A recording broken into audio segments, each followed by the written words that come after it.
The crystal champagne flute nearly shattered in my grip as my husband's voice echoed through Westbrook Financial's opulent ballroom. "She's just a housewife, folks. Makes a fantastic pot roast, though." While polite laughter rippled around me, I maintained the placid smile I'd perfected through 8 years as Mrs. Nathan Reed, all while knowing the briefcase locked in my car held documents that would transform me from dismissible spouse to majority shareholder and CEO before dessert was served. Documents that would force every person in this glittering room, especially my husband, to learn that Olivia Chen had never actually disappeared, but had instead been silently orchestrating the most stunning corporate takeover in Chicago's financial district, all from behind the facade of the perfect corporate wife. I'd love to know which corner of the globe you're watching from, and if this story speaks to you, make sure to subscribe. Tomorrow's video is one you absolutely can't miss. The morning of the Westbrook Financial Annual Gala dawned like any other Tuesday in our suburban Chicago home. The September sun filtered through our kitchen windows as I packed our son Ethan's lunch, while simultaneously reviewing quarterly profit projections on my tablet, carefully angled away from the breakfast nook. "Mom, can you check my science project?" "Later?" Ethan asked, mouth half full of cereal. "Of course, honey. Just leave it on my desk in the study." I heard Nathan's footsteps on the stairs before I saw him. Crisp, measured, confident. The sound of a man who had never questioned his place in the world. He appeared in his tailored charcoal suit, already scrolling through emails on his phone. "Big day at the office?" I asked, sliding his coffee across the counter. "Westbrook's announcing the Chicago expansion tonight," he replied without looking up. "Harrison's finally making his choice for the new regional director." I nodded, knowing more about the announcement than he could possibly imagine. "Sounds important." "Don't forget about the gala tonight," Nathan said, finally glancing at me. "Wear something conservative but elegant. The navy Dior would work. And try to talk about something other than your charity committee this time. These are serious finance people." Our son glanced between us, his 10-year-old face suddenly thoughtful. "Dad, why do you always tell Mom what to wear? She used to be a financial analyst before you got married. She probably knows more about business than most of your colleagues." A flash of discomfort crossed Nathan's face before his usual confident smile returned. "That was a long time ago, buddy. The market's completely different now." He ruffled Ethan's hair and kissed my cheek perfunctorily. "See you tonight. Car's coming at 7.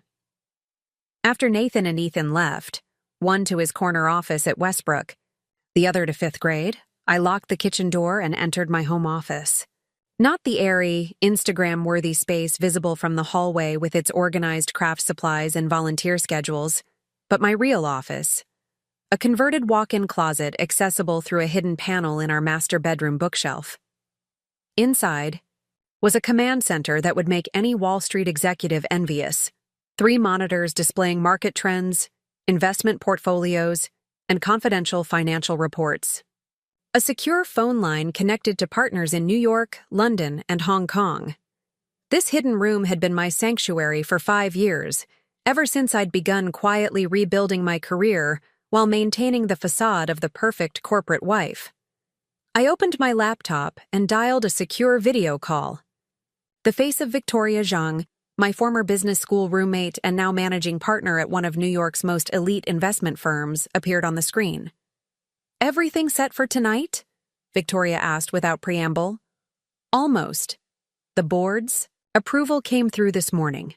Harrison's making the announcement after the main course." Victoria's expression remained professional, but I could see the gleam of satisfaction in her eyes. 8 years of planning, Liv. I still can't believe we pulled it off. "Neither can Nathan," I replied dryly, mainly because he has no idea.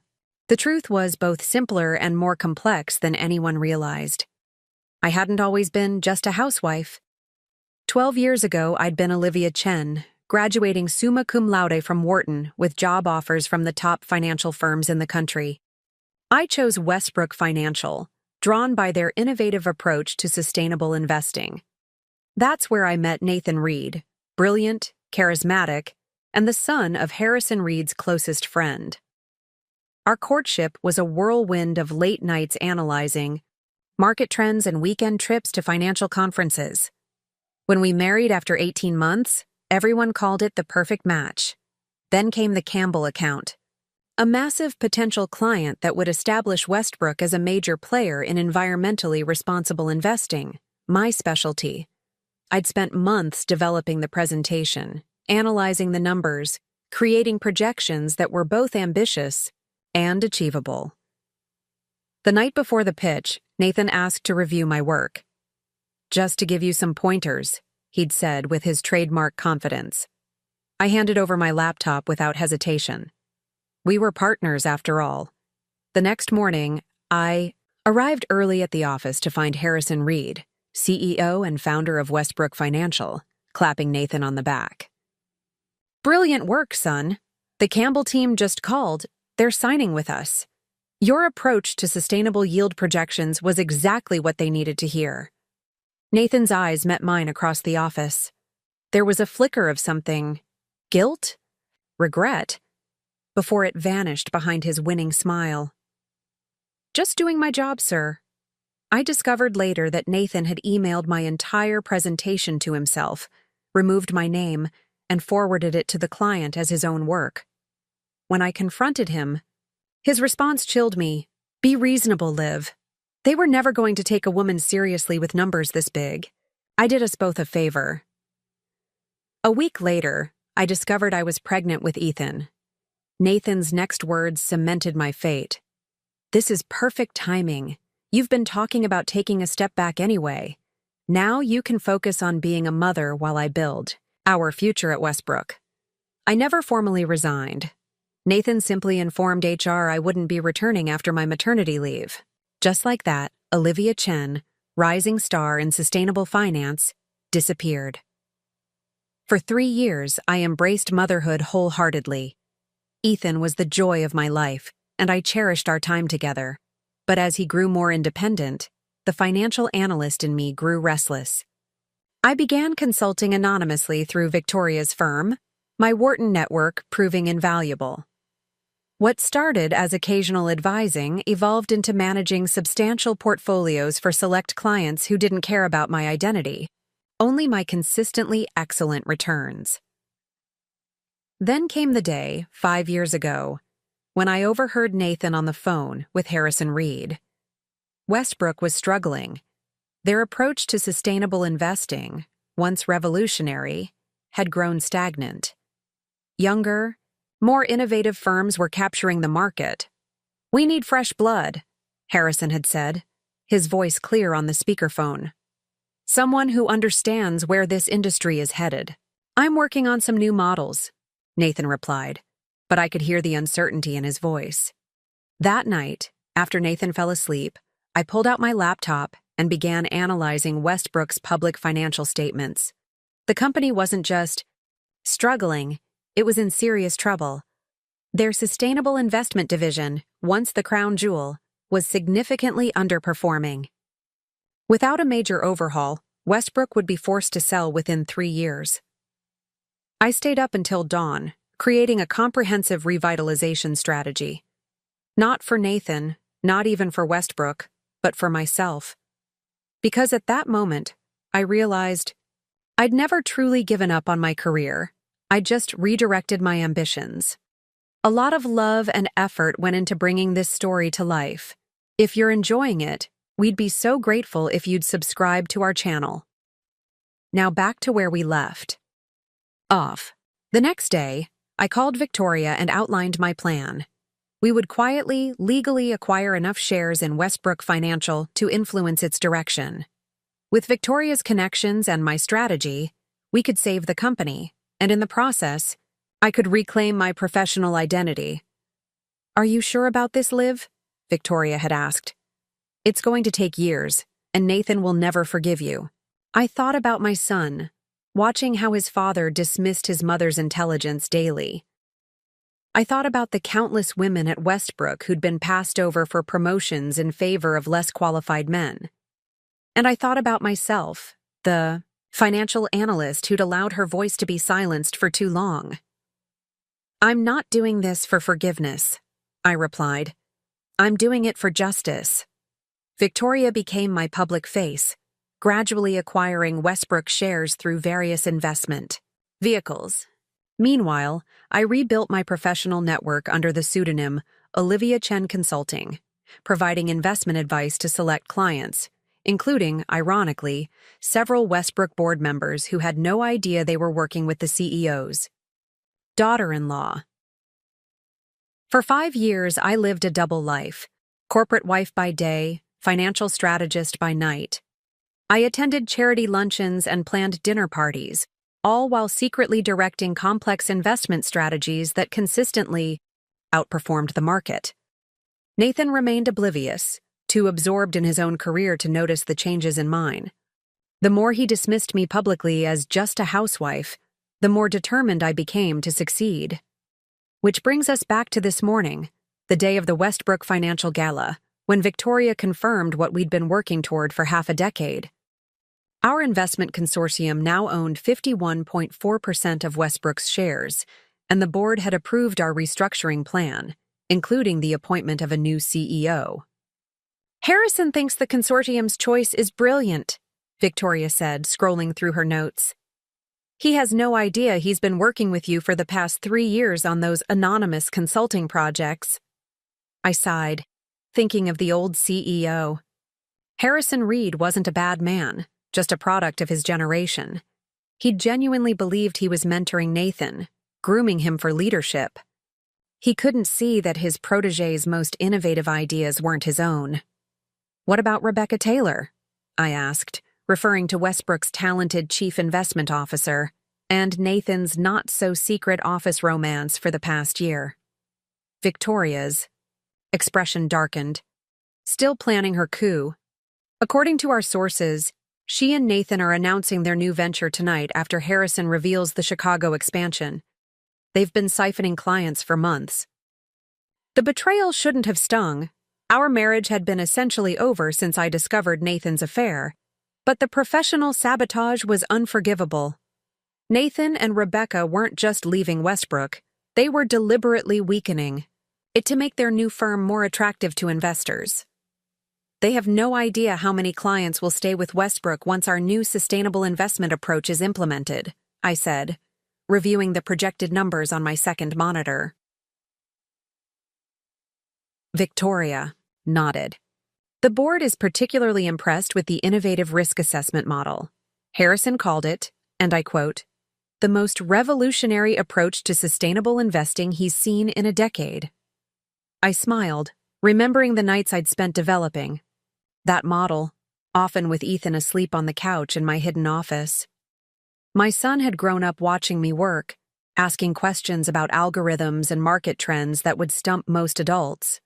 Unlike his father, Ethan saw nothing unusual about a woman excelling in finance. Have you decided how you're going to tell Nathan? Victoria asked, her tone softening. I closed my eyes briefly, picturing the scene at tonight's gala, the shock on Nathan's face, the disbelief from his colleagues. Part of me dreaded it, but a stronger part, the part that had been silenced for too long, couldn't wait to reclaim my voice. Harrison's making the official announcement after dinner, I replied. Nathan won't know until everyone else does. After ending the call with Victoria, I checked the time and hurried to my other duties. In the kitchen, I prepared Ethan's favorite after-school snack and reviewed the final details for tonight's revelation with my legal team. By the time I heard Ethan's backpack hit the floor in the entryway, I had tucked away all evidence of my financial dealings. Mom, you won't believe what happened in science class today, he called, bounding into the kitchen with the unlimited energy of a 10-year-old. Tell me everything, I smiled, setting aside thoughts of Westbrook, Nathan, and tonight's confrontation. These precious moments with my son, had always been real, even when the rest of my life felt like an elaborate performance. Ethan launched into a detailed description of his team's solar power experiment while I listened attentively. When he finally paused for breath, he fixed me with a serious look that reminded me startlingly of myself. Mom, can I ask you something important? Of course, honey. Why do you let Dad talk to you like you don't know anything? My teacher said that women can be anything they want. Bankers, scientists, even presidents. But Dad always acts like all you know is cooking and charity stuff. The question pierced my heart. Despite my best efforts to shield Ethan from the more dysfunctional aspects of our marriage, children see everything. I sat beside him at the kitchen island, choosing my words carefully. Sometimes, Ethan, people see what they expect to see. Your dad and I? We started our relationship with certain expectations, and over time, those became hard to change. But you're super smart about money. I've seen you in your secret office. I froze. My what? Ethan rolled his eyes in classic preteen fashion. Mom, I'm 10, not stupid. The bookshelf door isn't that hard to figure out. I saw all your computers and stock charts last month when I was looking for birthday presents. For a moment, I was speechless. Then a laugh bubbled up from somewhere deep inside me. The first genuine laugh I'd had in weeks. You know what, Ethan? You're right. I haven't been completely honest with your dad or maybe even with myself. But that's going to change, starting tonight. Because of the papers in your briefcase? He asked innocently. The ones that say Westbrook Financial Restructuring on them? I shook my head in amazement. My son was definitely my child. Yes, because of those papers. After tonight, things might be different around here. Are you okay with that? Ethan considered this with surprising maturity. Will you be happier? Less fake smiley all the time? I think so. Then I'm okay with it. He grabbed an apple from the fruit bowl. Can I play video games until dinner? After Ethan disappeared upstairs, I returned to my hidden office to prepare for the evening ahead. The navy Dior dress Nathan had suggested hung on the door. Elegant, conservative, and entirely appropriate for a corporate wife. Beside it hung another outfit I'd purchased secretly. A tailored black suit with subtle pinstripes, paired with a deep emerald blouse that matched my eyes. For a long moment, I looked between the two options, considering the message each would send. Finally, I reached for the navy dress. It would be the last time I dressed to meet Nathan's expectations. As I prepared for the evening, applying makeup, with practiced precision, I thought about the day 8 years ago when I'd allowed Nathan Reed to redefine me. Not with malice or cruelty, but with the quiet, persistent assumption that his career mattered more than mine, that his ambitions should take precedence, that I would be content to become just a housewife. Tonight, Olivia Chen would step out from behind the curtain. The woman who had never truly disappeared, who had been watching, learning, and planning her return to the financial world that had once dismissed her. My phone buzzed with a text from Nathan. Car coming at 7. Don't forget your name tag says Mrs. Nathan Reed. Last time you told people your name was Olivia Chen, they looked confused. I smiled at my reflection in the mirror. No longer the practiced smile of the perfect corporate wife, but the confident smile of a woman about to reclaim her identity. Not this time, I whispered to myself. Tonight, everyone will know exactly who I am. As the sleek black town car whisked us toward downtown Chicago, I watched the city lights blur past the window, each glittering skyscraper a monument to ambition. Beside me, Nathan tapped rapidly on his phone, occasionally smiling at whatever he saw on the screen. Rebecca's already at the venue, he mentioned, not looking up. She says Harrison is in rare form tonight, very nostalgic, probably because of the announcement. I made a non-committal sound, wondering if Nathan had any idea how transparent his affair with Rebecca Taylor had become. The way he said her name, slightly softer, more intimate, was a dead giveaway. Not that I cared anymore, at least not romantically. Our marriage had evolved into a business arrangement years ago, with carefully delineated territories. His, the public world of Westbrook Financial; mine, the domestic sphere he considered infinitely less important. At least, that's what he believed. Remember, the Andersons will be there tonight, Nathan continued, finally glancing up from his phone. Robert Anderson controls 3 board seats. Be extra charming. I smiled, thinking about my last confidential consultation with Robert Anderson 3 weeks ago, where I'd helped him restructure his family's investment portfolio for significant tax advantages. He had no idea the brilliant financial strategist he'd been working with was the same woman he'd dismissed as Reed's pretty wife at last year's holiday party. Of course, dear. I'll be sure to ask about their new vacation home in Aspen. Nathan nodded approvingly, completely missing my subtle sarcasm. Perfect. And if anyone asks what you do, just mention the Children's Hospital Charity Board and my garden club presidency. I finished for him. I know the drill, Nathan. He looked momentarily surprised, perhaps catching the edge in my voice. But before he could respond, the car pulled up to the gleaming glass tower that housed Westbrook Financial's headquarters. The annual gala was always held in the Penthouse Ballroom, 52 stories above Chicago's busy streets. A not-so-subtle reminder of how high one could rise in the financial world with the right connections and opportunities.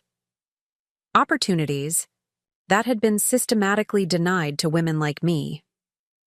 As we rode the elevator up, I felt my phone vibrate in my clutch. Discreetly checking it, I saw a message from Victoria. Everything in place. Harrison will make the announcement after his speech at 9:30. The board members have been briefed. Good luck. Nathan was too busy adjusting his already perfect tie in the elevator's mirrored wall to notice my expression change from practiced placidity to momentary fierce satisfaction. When the elevator doors opened onto the penthouse level, we were immediately engulfed in the carefully orchestrated opulence of a high-finance celebration. Crystal chandeliers cast a golden glow over the room. White-gloved servers circulated with champagne and hors d'oeuvres. A string quartet played softly in the corner. The space breathed old money and established power, despite Westbrook being relatively young in the financial industry at just 30 years old. Nathan, there you are. Harrison Reed's booming voice cut through the crowd. The CEO of Westbrook Financial was approaching 70, but still maintained the commanding presence that had helped him build his empire. Salt and pepper hair perfectly coiffed, his bespoke suit probably cost more than most people's monthly rent. Behind him, like a shadow, stood Rebecca Taylor, Westbrook's chief investment officer, and, if my intelligence was correct, Nathan's partner in both business betrayal and infidelity. At 42, she was beautiful in that intimidating corporate way. Sleek blonde bob, razor-sharp cheekbones, and a red dress that managed to be both professional and provocative. Her smile faltered slightly when she saw me, genuine surprise flashing across her face. Olivia, we didn't expect you so early. The spouses usually arrive closer to dinner. I wouldn't miss Harrison's big announcement, I replied pleasantly. After all, Westbrook is practically family. Harrison clapped Nathan on the shoulder. That's the spirit. And don't worry, there'll be plenty for the ladies to discuss. My wife's planned some kind of artisanal cocktail demonstration after dinner. I bit back a response about my Wharton MBA and 7 years of anonymous financial consulting that had helped keep Westbrook afloat. Instead, I smiled politely and excused myself to get a drink, leaving Nathan to his mentor and his mistress. Addie, the bar? I requested sparkling water with lime. I needed absolute clarity tonight. As I turned back toward the room, I nearly collided with Margaret Chen, Westbrook's HR director, and the highest-ranking woman at the company besides Rebecca. Olivia, she said warmly, her eyes crinkling at the corners. It's been too long. Margaret had worked at Westbrook since its founding and had interviewed me for my position there 12 years ago. She'd been the only one to express genuine regret when Nathan announced I wouldn't be returning after maternity leave. Margaret, you look wonderful, I replied, genuinely pleased to see her. How's the diversity initiative going? She sighed, her expression momentarily darkening. Slower than I'd like. Rebecca keeps saying it's not a priority given our current challenges. I nodded understandingly. Perhaps things will change soon. Margaret studied me with sudden intensity. You know, I ran into Victoria Jang from Emerald Partners last week. She mentioned working with a brilliant consultant who reminded her of you. My pulse quickened. Margaret had always been perceptive. Really? What a coincidence, I murmured, sipping my water to hide my expression. Not such a coincidence, perhaps, Margaret replied quietly. Some of us remember Olivia Chen from Wharton, the one who developed that revolutionary approach to sustainable yield assessment before she disappeared. Before I could respond, we were interrupted by the chiming of a glass. Harrison Reed stood at the center of the room, calling for attention. Friends, colleagues, valued partners, welcome to Westbrook Financial's annual gala. Tonight is particularly special as we celebrate not just another successful year, but a new chapter in our company's history. Nathan materialized beside me, placing a proprietary hand at the small of my back.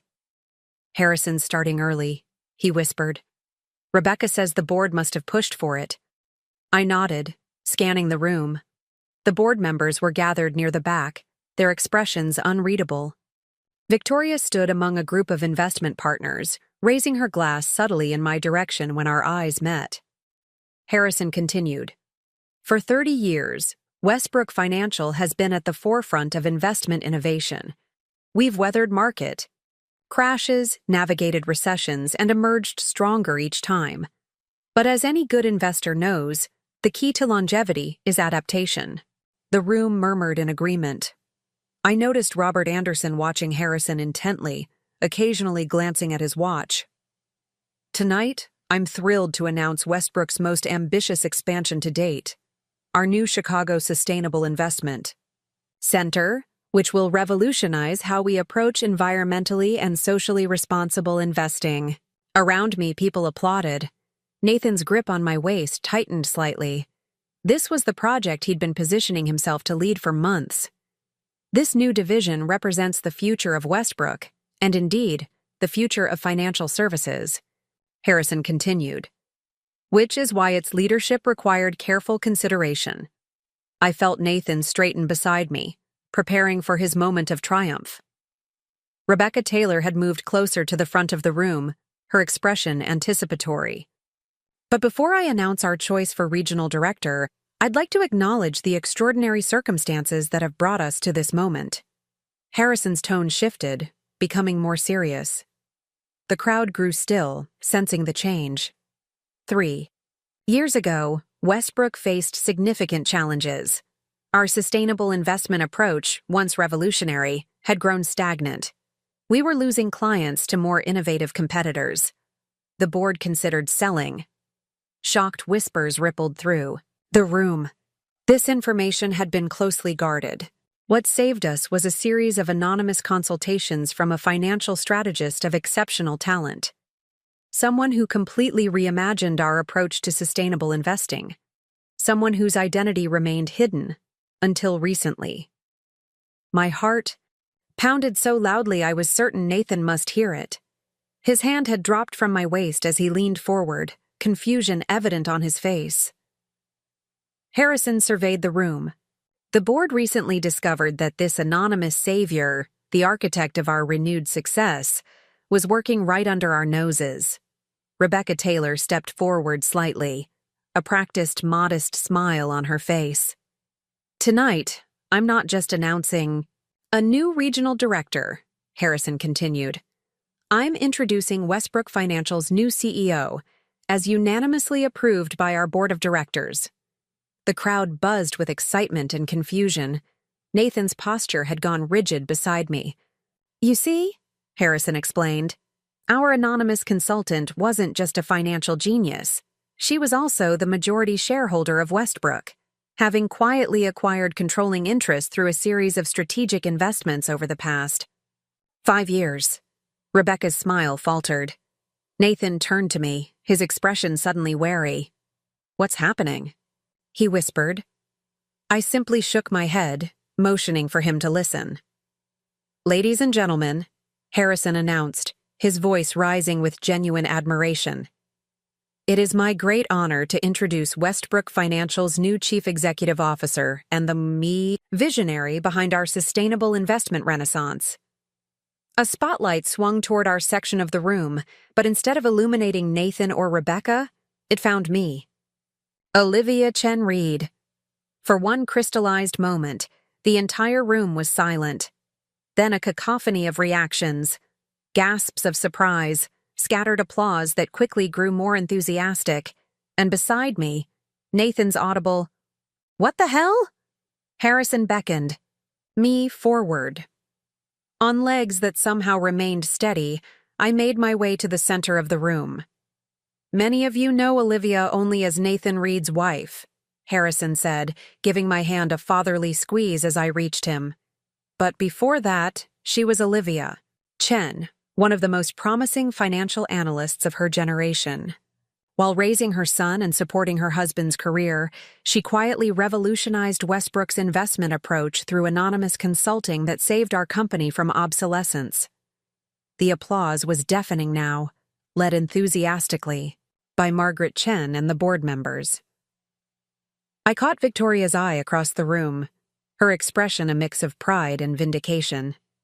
"Furthermore," Harrison continued once the noise had subsided, "through a series of exceptionally astute investments made through Emerald Partners, Ms. Chen Reed has acquired 51% of Westbrook's shares, making her not just our new CEO, but our majority owner." I stepped to the microphone, feeling the weight of every eye in the room. Nathan stood frozen where I had left him, his expression a complicated mix of disbelief, betrayal, and dawning realization. Rebecca Taylor had disappeared into the crowd.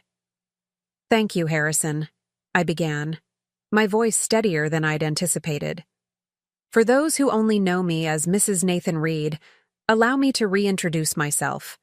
I'm Olivia Chen, Wharton MBA, specializing in sustainable investment strategies, and now, as Harrison mentioned, CEO of Westbrook Financial."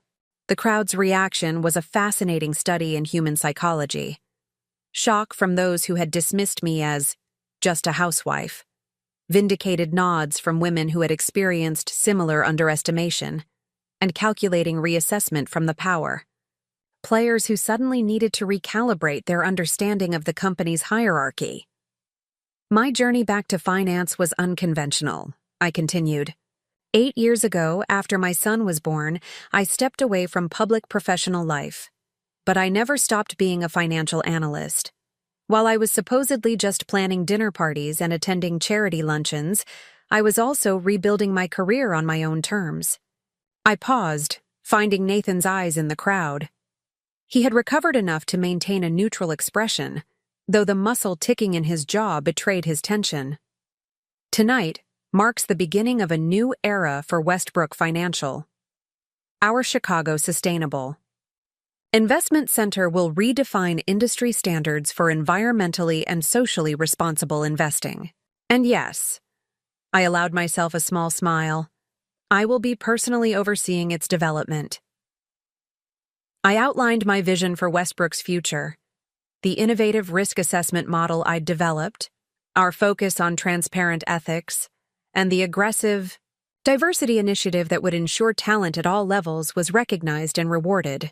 Westbrook was founded on the principle that financial success and ethical responsibility can coexist, I concluded. Under my leadership, we will prove that they must coexist for true sustainable prosperity. The applause that followed was thunderous.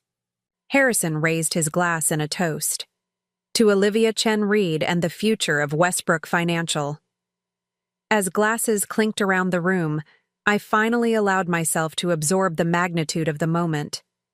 After 8 years of living in the shadows, of having my intelligence dismissed and my ambitions minimized, I had reclaimed not just my career, but my identity. The receiving line that formed after my speech was a parade of revised perceptions. Board members who had previously struggled to remember my name now engaged me in detailed discussions about market projections. Junior analysts who had never met me approached with nervous admiration. "I had your case study on sustainable yield." "Projections at Wharton," one young woman whispered. You were my hero. Then you disappeared. I can't believe you've been here all along. Robert Anderson, the board member Nathan had instructed me to charm, approached with newfound respect. Olivia, or should I say Ms. Chen, I had no idea my brilliant consultant was you. Those tax optimization strategies for my family portfolio were genius. Thank you, Robert. And please, Olivia is fine. We've known each other for years, after all, even if you didn't quite recognize me across the consultation table. He had the grace to look embarrassed. Well, things are certainly going to be different around here. Yes, I agreed. They certainly are.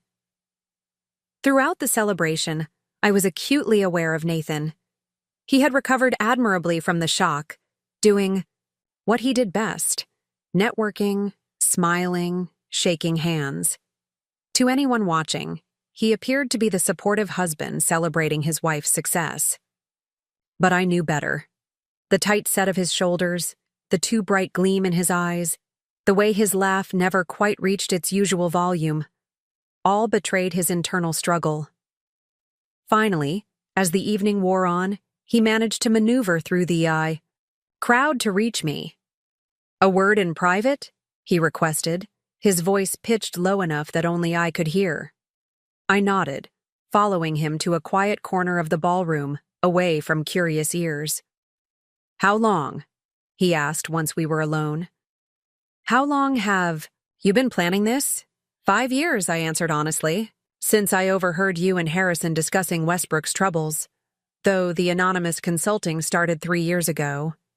He shook his head, incredulous. "All those nights you said you were working on charity committee reports." I was saving.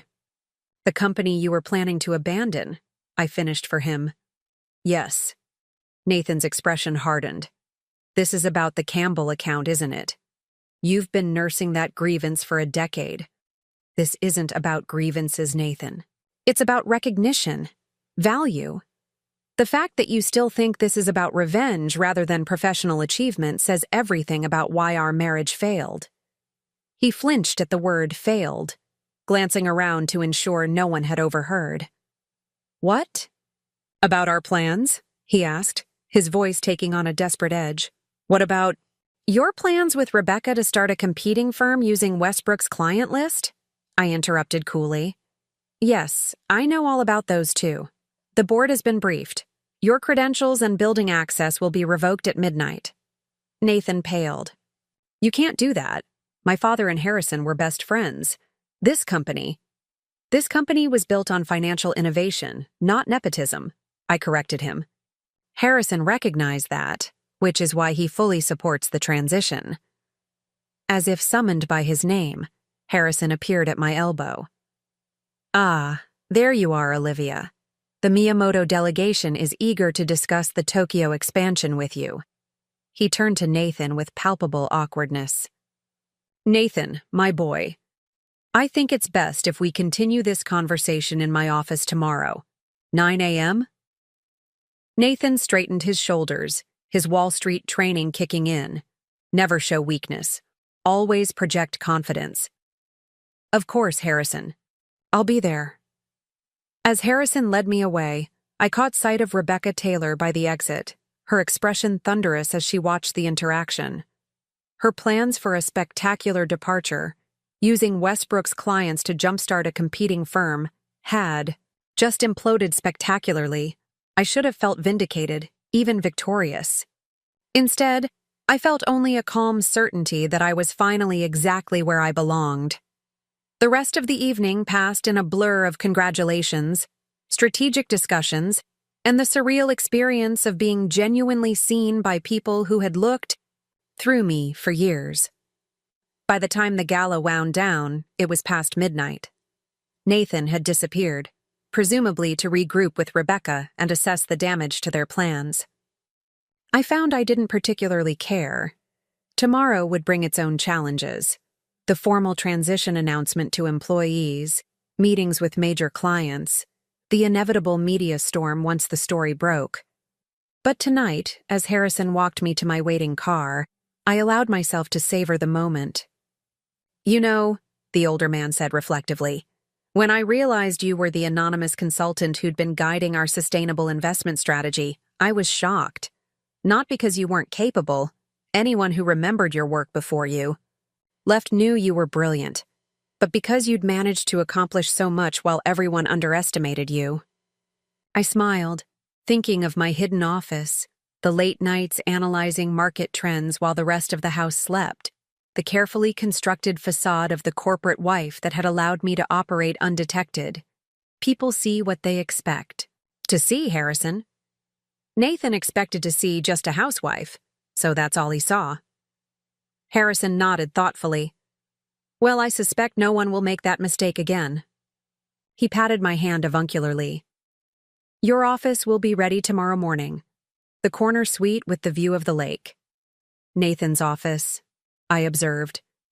Your office now, Harrison corrected gently. As the car pulled away from the curb, I leaned, back against the leather seat, and finally allowed the tension to leave my body. My phone buzzed with a text from my mother, who was staying with Ethan. He just fell asleep. Said to tell you he can't wait to see Mom's new office tomorrow. So proud of you, daughter. A lump formed in my throat. The journey from brilliant young analyst to invisible wife to corporate CEO had been long and sometimes painful. But as Chicago's glittering skyline slid past my window, I knew the most important person in my life had never seen me as just anything. Tomorrow, Olivia Chen would officially return to the financial world that had once dismissed her. And this time, she wouldn't be hidden behind anyone's shadow. The autumn sunrise painted my bedroom walls gold as I awoke after barely 4 hours of sleep. For a moment, I lay still, wondering if the previous night had been an elaborate dream. The announcement, the speeches, the looks of shock and recalibration as the financial world adjusted to the revelation of Olivia Chen from behind the mask of Mrs. Nathan Reed. But the 3 phones buzzing simultaneously on my nightstand confirmed it had all been very real. My personal phone displayed dozens of congratulatory messages from old classmates and colleagues who had seen the press release. My anonymous consultant phone, soon to be retired, showed urgent requests from clients now discovering who had been advising them.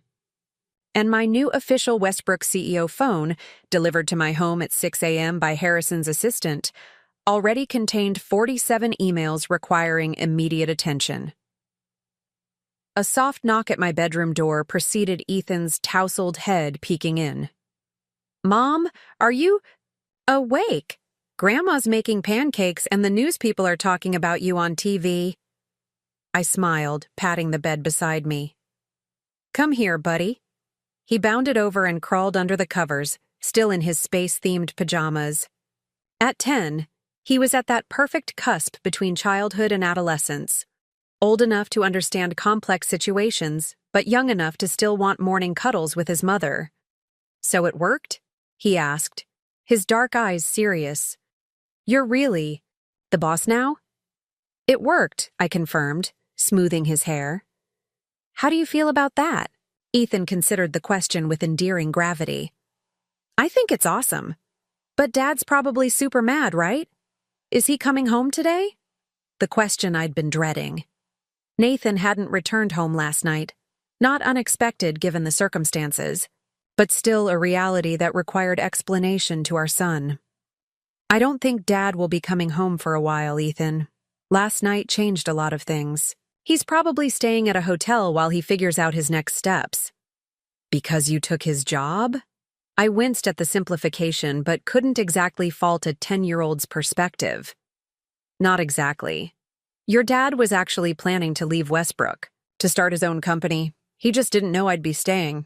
Ethan nodded sagely. With Ms. Rebecca, right? I heard you talking to Aunt Victoria about them. Sometimes I forgot how perceptive my son was. Yes, with Ms. Rebecca. So you and Dad are getting divorced? The directness of children could be breathtaking. Probably, yes. We've been unhappy for a long time, Ethan. But that has nothing to do with you. We both love you more than anything. He seemed to absorb this without distress. I figured. You guys barely talk anymore unless other people are around. And Dad's always checking his phone and smiling at messages that aren't from us. My heart twisted. I'm sorry you noticed that. It's okay, Mom. I'm not a baby. He sat up, suddenly animated. Can I see your new office today? Grandma said it has a view of the whole lake. I laughed, grateful for his resilience. Yes, after school. I've arranged for a car to pick you up and bring you downtown.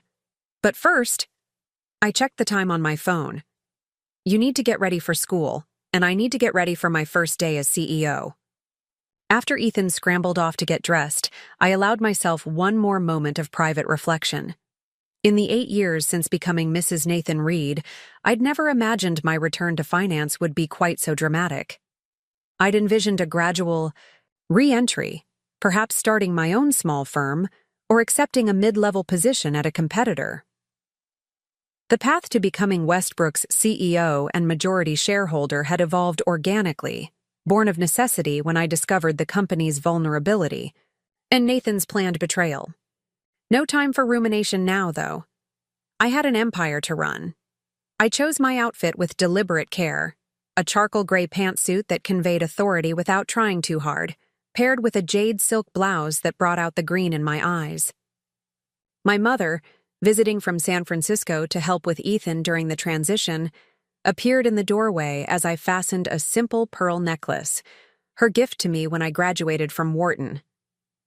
So, she said, leaning against the doorframe with a coffee mug in hand, how does it feel to stop hiding? My mother had never approved of the way I'd seemingly abandoned my career for Nathan's.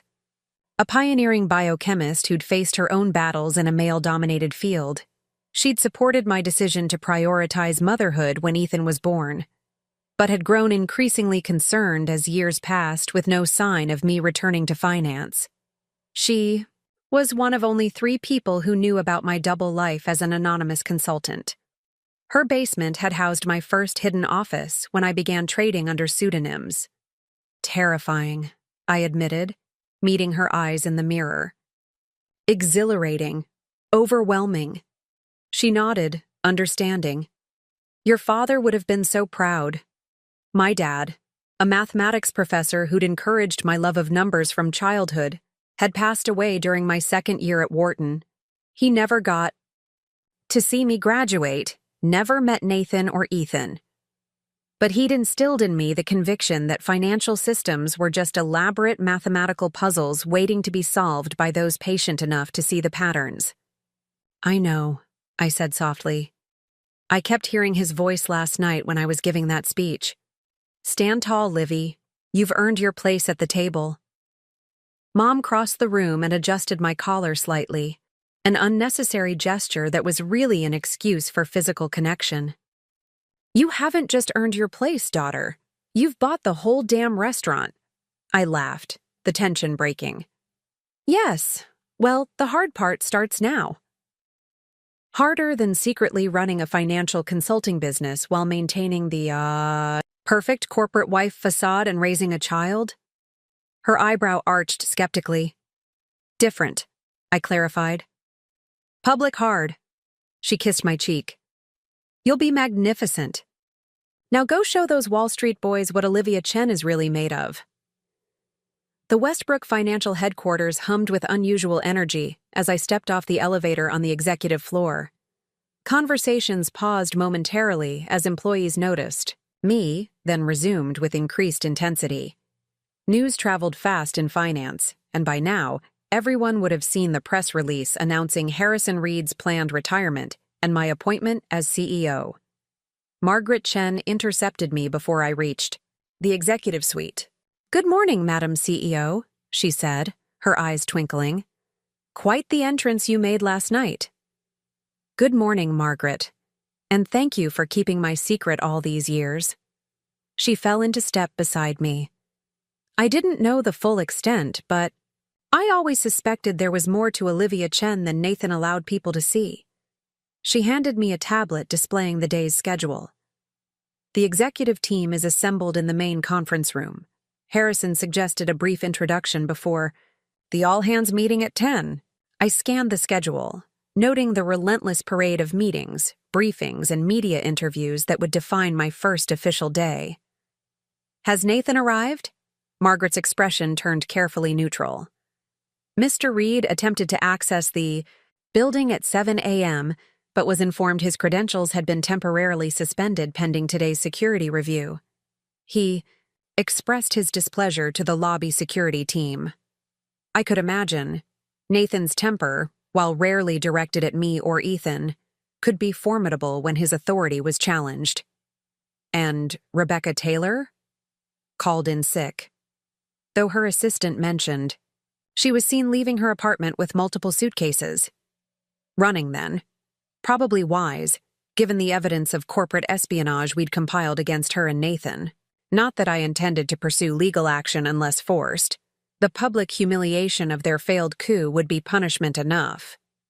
We reached the executive suite, where Harrison's assistant, now technically my assistant, stood and greeted me with nervous deference.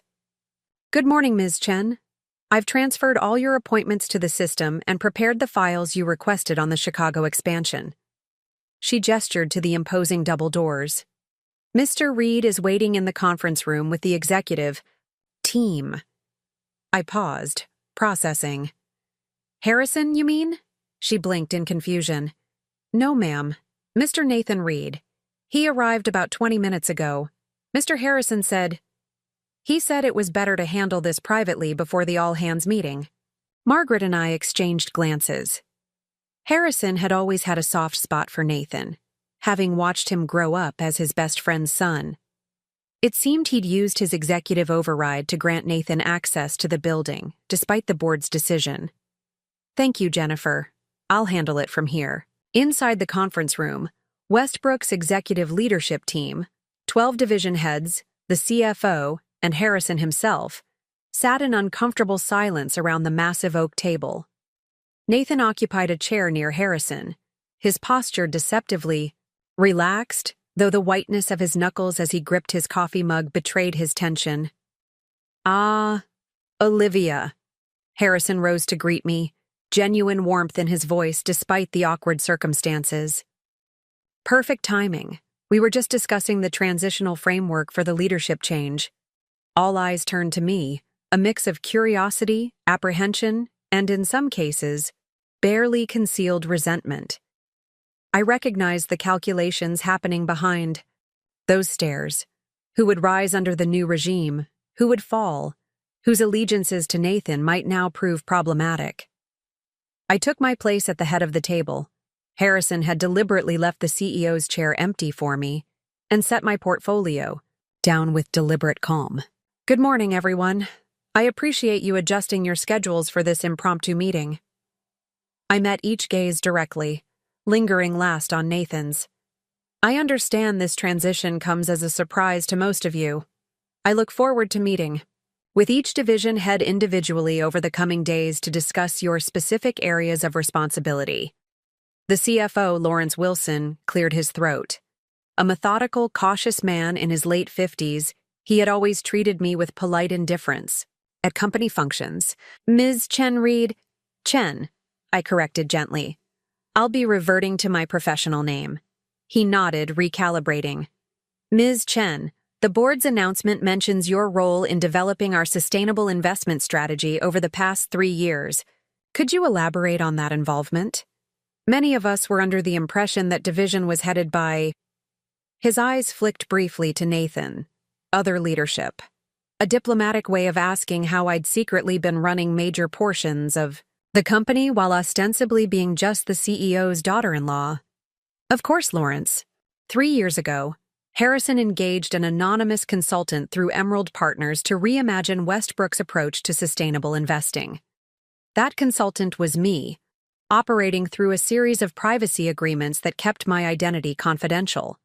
During that time, I developed the risk assessment models and ethical investment frameworks that have driven Westbrook's recent success in that sector. Nathan made a small, derisive sound. Anonymous consultant. Convenient way to avoid disclosing conflicts of interest while you were acquiring company shares. Harrison frowned. Nathan, We discussed this. The board's legal team has thoroughly reviewed all transactions. Every share acquisition was properly disclosed to the SEC. The anonymity of the consulting arrangement was at my insistence, not Olivia's. I kept my expression neutral. All of this is detailed in the materials being distributed to the company today. Complete transparency is my first priority as CEO. And what about the Chicago expansion? This from Rebecca Taylor's deputy, a sharp-eyed man named Daniel Park, who was clearly trying to determine where his loyalties should now lie. Ms. Taylor has been leading that project for months. The expansion will proceed as planned, I assured him, though with some modifications to the strategic direction. I'd like you to continue overseeing the operational aspects, Daniel, reporting directly to me until we appoint a new CIO. His relief was visible. One potential ally secured. I continued through the major transitional points, the revised organizational structure, key priorities for the first quarter, the media strategy for announcing the change in leadership. Throughout, Nathan remained uncharacteristically silent, watching with the focused intensity of a predator assessing unfamiliar terrain. When the formal portion of the meeting concluded, Harrison suggested the division heads prepare for the all-hands gathering, leaving just himself, Nathan, and me in the conference room. The moment the door closed, Nathan dropped his mask of professional composure. "You've been planning this for years," he said, his voice dangerously quiet. "Using my connections, my company, my reputation." "Your company?" I interrupted, keeping my tone level. "Westbrook Financial was never your company, Nathan. You were an employee, a valued one with family connections, but an employee nonetheless." Harrison winced at the frankness. "Now, Olivia." "It's all right, Harrison," I said, not breaking eye contact with Nathan. "Let's speak plainly. Yes, I've been planning my return to finance for years. Initially as an independent consultant, then as an advisor to Westbrook when I realized the company was struggling. The acquisition of controlling shares came later, after I discovered you and Rebecca were planning to leave and take key clients with you."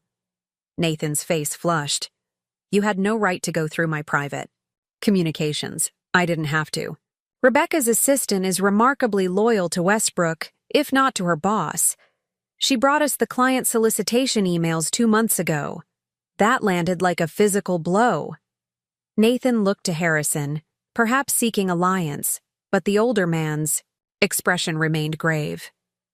"I tried to warn you, son," Harrison said quietly. "Loyalty matters in this business. The Reed name opened doors for you, but it couldn't protect you from your own choices." Nathan stood abruptly, his chair scraping against the polished floor.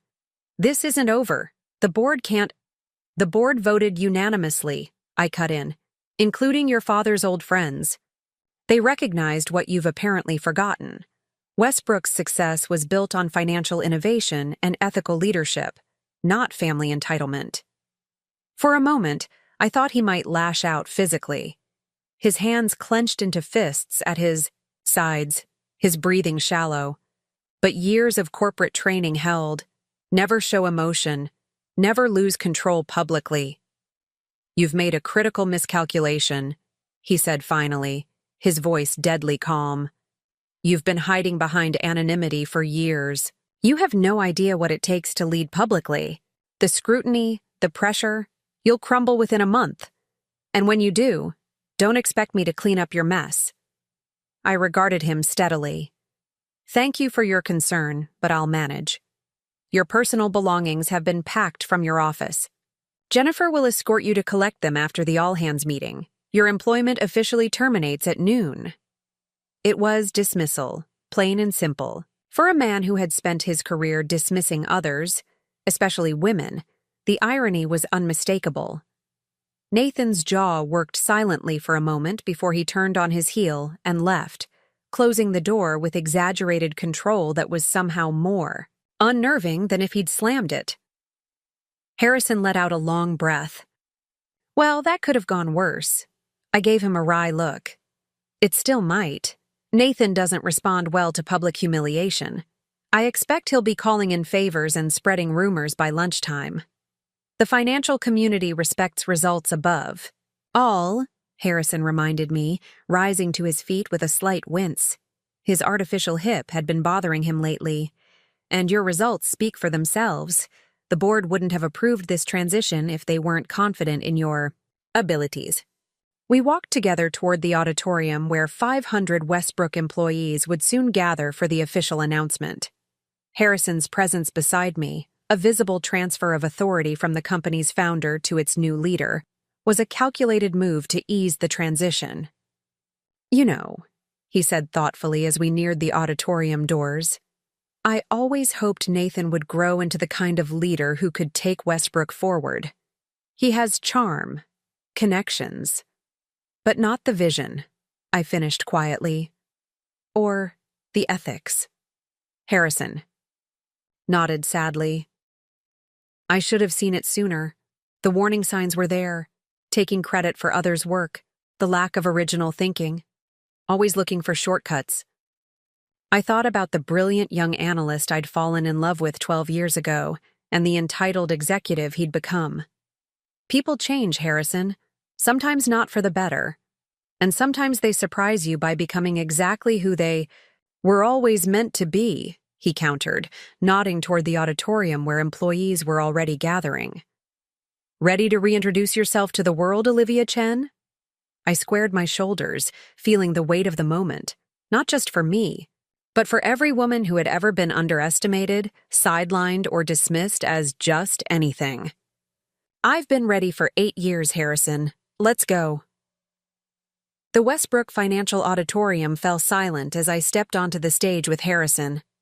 500 employees, from senior executives to mailroom staff, stared back at me with expressions ranging from curiosity to skepticism to outright hostility. In the third row, I spotted Margaret Chen giving me an encouraging nod. Good morning, Westbrook, Harrison began, his familiar baritone carrying easily through the space. As you've likely heard by now, today marks a significant transition in our company's leadership. He proceeded to outline the official narrative, his planned retirement after 30 years at the helm, the board's unanimous selection of me as his successor, and my previously confidential role in revitalizing Westbrook's sustainable investment approach. The story was technically true, if somewhat sanitized for public consumption. No mention of Nathan and Rebecca's planned defection or my strategic acquisition of controlling shares to prevent a hostile takeover. While many of you know Olivia Reed as Nathan's wife, Harrison continued, she comes to this role with exceptional qualifications of her own. Wharton MBA, specialization in sustainable investment strategies, and a track record of innovation that has quietly transformed our company over the past 3 years. A murmur rippled through the audience.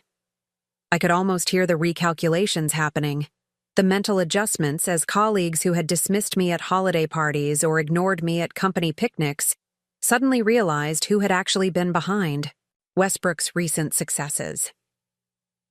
When Harrison handed me the microphone, I took a steadying breath and stepped forward. Thank you, Harrison, and good morning, everyone. My voice sounded stronger than I felt. I recognize this announcement comes as a surprise to most of you. The traditional path to CEO doesn't usually involve 8 years of apparent absence from the industry. A few nervous chuckles from the audience. But my journey back to finance, and specifically to leadership at Westbrook, is perhaps less conventional than most. When I stepped away from public professional life after my son was born, I never stopped being a financial analyst. I just operated behind the scenes, developing the strategies and models that have helped position Westbrook at the forefront of sustainable investing. I outlined my vision for the company's future, an aggressive expansion of our sustainable investment division, enhanced transparency in all operations, and a renewed commitment to recognizing and developing talent at all levels. Some of you may be wondering about Nathan Reed's role going forward. I addressed the elephant in the room directly. Nathan has decided to pursue other opportunities outside of Westbrook. We wish him well in his future endeavors. more murmurs. In financial terms, pursue other opportunities almost always meant fired or forced out. Those in Nathan's inner circle looked particularly uncomfortable. Change can be unsettling, I acknowledged, but it also brings opportunity. Over the coming weeks, I'll be meeting with teams across all divisions to better understand your work, your challenges, and your ideas for Westbrook's future. My door is open. My ears are listening. I concluded with a quote from my father, the mathematics professor who had first introduced me to the elegant patterns underlying financial systems. The most beautiful equations are those that reveal hidden connections, relationships, that were always there, just waiting to be recognized. As the applause rose around me, tentative at first, then gathering strength, I felt a weight lifting. The secret was out. Olivia Chen was hidden no longer. The remainder of that first day passed in a blur of meetings, introductions, and media briefings. By late afternoon, my new office, the corner suite with its sweeping view of Lake Michigan, was filled with hastily delivered flower arrangements from business partners eager to curry favor with Westbrook's new CEO. Jennifer Harrison's former assistant, who was now mine, appeared in the doorway. "Your 4 o'clock is here, Ms. Chen." "Thank you, Jennifer. Send them in." I rose from behind the massive desk, Nathan's desk until yesterday, which felt simultaneously too grand and exactly right. Daniel Park entered, his expression considerably more deferential than it had been in the morning meeting. As Rebecca Taylor's deputy, he'd been positioned to become her second-in-command in the new firm she and Nathan had planned to launch. Now, with those plans in ruins, he was clearly scrambling to secure his position at Westbrook. "Ms. Chen, thank you for making time in your schedule." "Of course, Daniel. Please sit." I gestured to the chairs arranged around a small conference table by the window, deliberately moving us away from the power dynamic of the desk. "I understand you've been instrumental in developing the Chicago expansion plan." He nodded cautiously. "I've been handling the operational aspects, yes. Ms. Taylor oversaw the strategic direction." "And what is your assessment of the current strategy?" I asked, watching him carefully. Daniel hesitated, clearly weighing his response. Loyalty to Rebecca versus potential favor with the new CEO. "Professionally? I think it's too conservative," he finally admitted. "We're positioning ourselves as a slightly greener version of traditional investment services when we could be genuinely revolutionary." I smiled, pleasantly surprised by his candor. "I agree. In fact," I slid a folder across the table. "These are my preliminary revisions to the strategic plan. I'd like you to review them and give me your honest feedback." He opened the folder, his eyes widening as he scanned the first page.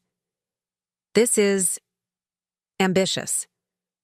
Necessarily so. The sustainable investment sector is evolving rapidly. Incremental changes won't keep us competitive." I leaned forward. "Daniel, I know you were close to Rebecca. I'm not asking for information about her plans with Nathan. We're already well informed on that front. What I'm offering is an opportunity to be part of something genuinely innovative, with appropriate recognition for your contributions." The implied contrast with Rebecca's leadership style wasn't subtle.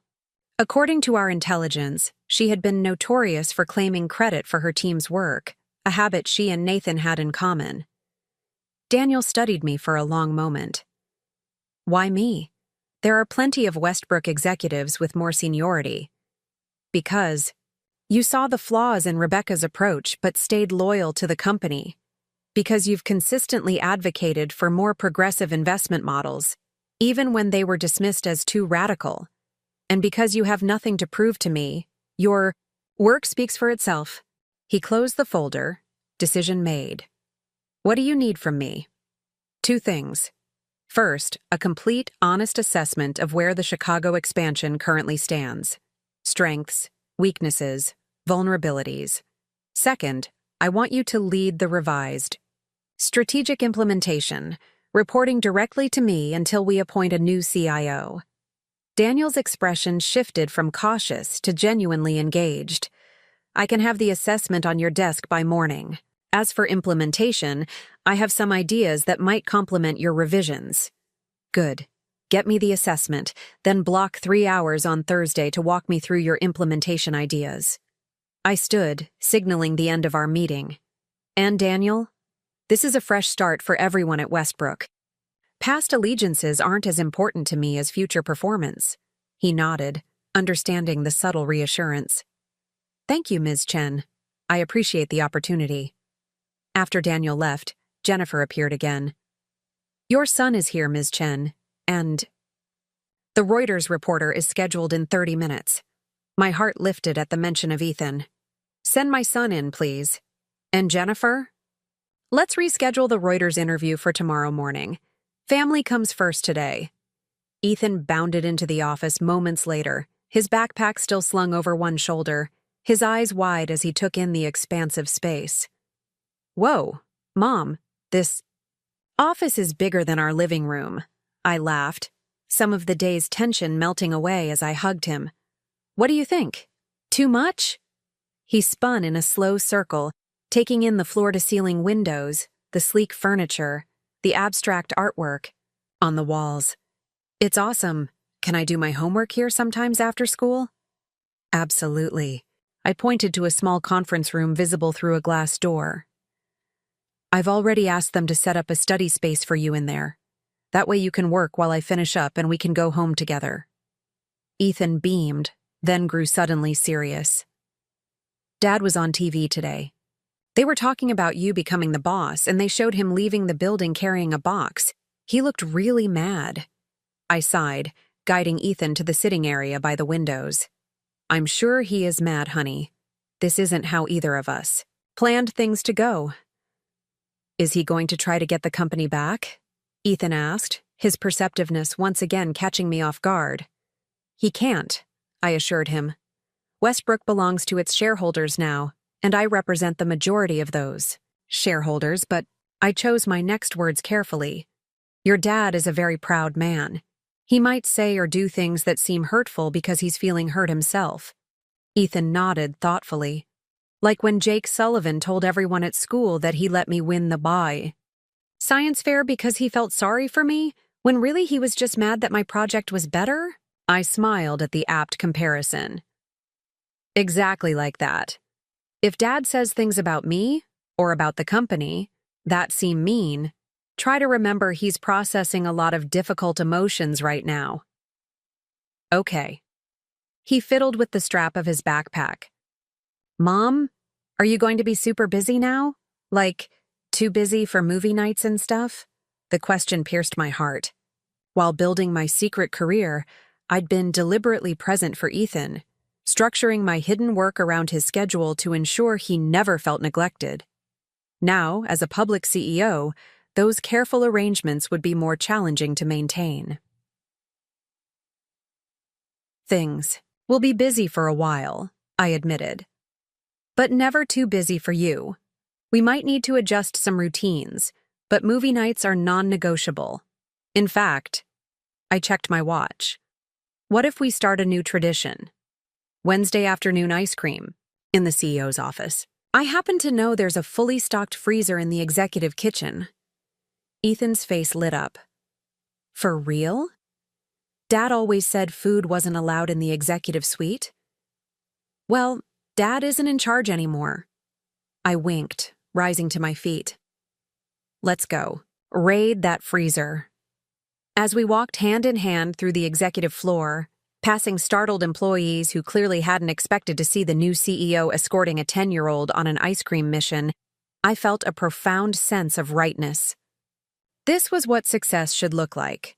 Not compartmentalized lives where family and career were in constant conflict, but an integrated whole where achievements in one area enhanced rather than diminished the other. The following morning brought the first real test of my leadership. The financial press had erupted with the story of my appointment. Housewife to CEO, The Secret Rise of Olivia Chen.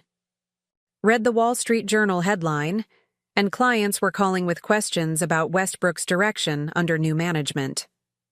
More concerningly, Nathan had given an interview to CNBC in which he'd carefully implied that my appointment was more about diversity optics than qualifications.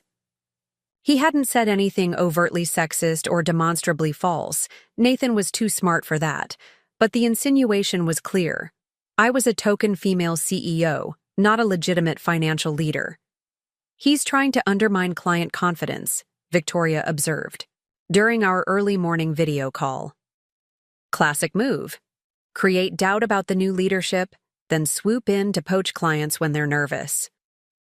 I sipped my coffee, reviewing the media monitoring report Jennifer had prepared. Has he announced his new venture yet? Not officially, but there are rumors. Word is he and Rebecca have secured initial funding for a boutique firm focusing on high-net-worth clients, presumably the ones they were planning to take from Westbrook. I nodded, unsurprised. And how are Westbrook's shares performing? Victoria smiled. Up 3% in pre-market trading. The sustainable investment sector is responding positively to your appointment. Your reputation from your anonymous consulting days is paying dividends, literally. That was something, at least. The financial world might buzz with gossip, but ultimately it respected results. The Reuters interview is in 20 minutes, I noted, checking my schedule. Time to set the narrative straight. I'd just finished reviewing my talking points when Margaret Chen appeared at my door, her expression unusually grave. Olivia, we have a situation. The Morrison account. My stomach tightened. The Morrison Group was Westbrook's largest client, representing nearly 15% of our managed assets. Wallace Morrison, the founder and CEO, was old-school finance, the type who still believed business was best conducted on golf courses and in gentlemen's clubs. Let me guess. Nathan reached out to them. Margaret nodded. Wallace Morrison called? Personally. He wants to meet with you today to discuss the leadership transition. His exact words were, I need to look the new CEO in the eye before I decide whether to keep $1 billion under Westbrook management. I exhaled slowly. The Morrison account had been one of Nathan's primary relationships, one he'd specifically targeted for his new venture. If we lost them on my first official day as CEO, it would send a devastating message to the market and other clients. Clear. My schedule between 1 and 3 p.m. Have Jennifer make whatever arrangements Mr. Morrison prefers. Lunch, coffee, my office, his office. Margaret looked concerned. Wallace Morrison is traditional in his views. Nathan has been cultivating that relationship for years. I'm aware, I replied dryly. Nathan had often complained about the tedious golf games and cigar sessions required to keep Morrison happy. But I'm guessing what Mr. Morrison really cares about is his return on investment, not who's holding the clubs. After Margaret left, I opened my laptop and pulled up the Morrison Group's portfolio. I had actually restructured significant portions of it during my anonymous consulting period, improving their yield by nearly 11% year over year. Nathan had taken full credit, of course, presenting my strategies as his own innovations, which gave me an idea. I buzzed Jennifer. Can you pull the complete Morrison account history from the past 3 years? And find out if Daniel Park is available to join my meeting with Wallace Morrison this afternoon. While I waited for the files, I typed a quick email to Victoria, outlining my strategy for the Morrison meeting. Her response came almost immediately. Brilliant. He'll never see it coming. By the time Jennifer confirmed that Wallace Morrison had agreed to lunch at the Capitol Grill, Nathan's preferred venue for client meetings, I had a clear plan in place. I would need to be absolutely flawless in my execution, but if it worked, it would not only secure the Morrison account, but send a powerful message to any other clients Nathan might be targeting. As I prepared for the Reuters interview, I thought about the irony of the situation. For years, I had worked in the shadows, my contributions unacknowledged, my expertise dismissed because I was just a housewife. Now, in the harsh light of public scrutiny, those same dismissed qualities, my analytical precision, my strategic patience, my ability to see patterns others missed, would be my greatest strengths. The reporter from Reuters arrived promptly. At 9, a sharp-eyed woman in her 40s who clearly didn't expect to be impressed by a CEO who had seemingly emerged from nowhere. "Ms. Chen," she began after the preliminaries, "many in the financial community are questioning your qualifications for this role, given your apparent absence from the industry for the past 8 years. How do you respond to suggestions that your appointment was motivated by factors other than merit?" And there it was, Nathan's narrative already taking root. But I had been preparing for this question my entire professional life. "I understand the skepticism," I replied, my tone measured but confident. "The traditional path to CEO typically involves a very public career trajectory. Mine has been unconventional, by necessity. But I'd invite anyone questioning my qualifications to examine Westbrook's sustainable investment performance over the past 3 years, specifically the risk-adjusted returns of our ethical portfolio, which has outperformed the market by 17% under my guidance." The reporter's eyebrows rose slightly. "You're saying you were directly responsible for those returns? Because many attribute that success to Nathan Reed's leadership. The attribution of credit within corporate structures is often imprecise," I said diplomatically. "What matters is that those strategies, which I can demonstrate I developed, have delivered exceptional value to our clients. In finance, results speak louder than resumes." She leaned forward, interested now. "And what would you say to clients who might be concerned about continuity during this transition?" I smiled, thinking of my upcoming lunch with Wallace Morrison. "I'd say watch our performance closely over the coming quarters. The proof of leadership isn't in titles or announcements. It's in consistent, sustainable results. And on that front, I'm extremely confident in Westbrook's future." As the interview continued, I felt myself settling into a new rhythm, not the careful, constrained persona of Mrs. Nathan Reed, nor the anonymous strategist operating from the key. Shadows, but something entirely new. Olivia Chen, CEO of Westbrook Financial. A woman who had reclaimed not just her career, but her entire identity. By the time the reporter left, promising a balanced piece for the afternoon edition, I felt more centered than I had in years. The path ahead would be challenging, Nathan's. Attempts to undermine me were just beginning, and the financial world was watching my every move with skeptical eyes.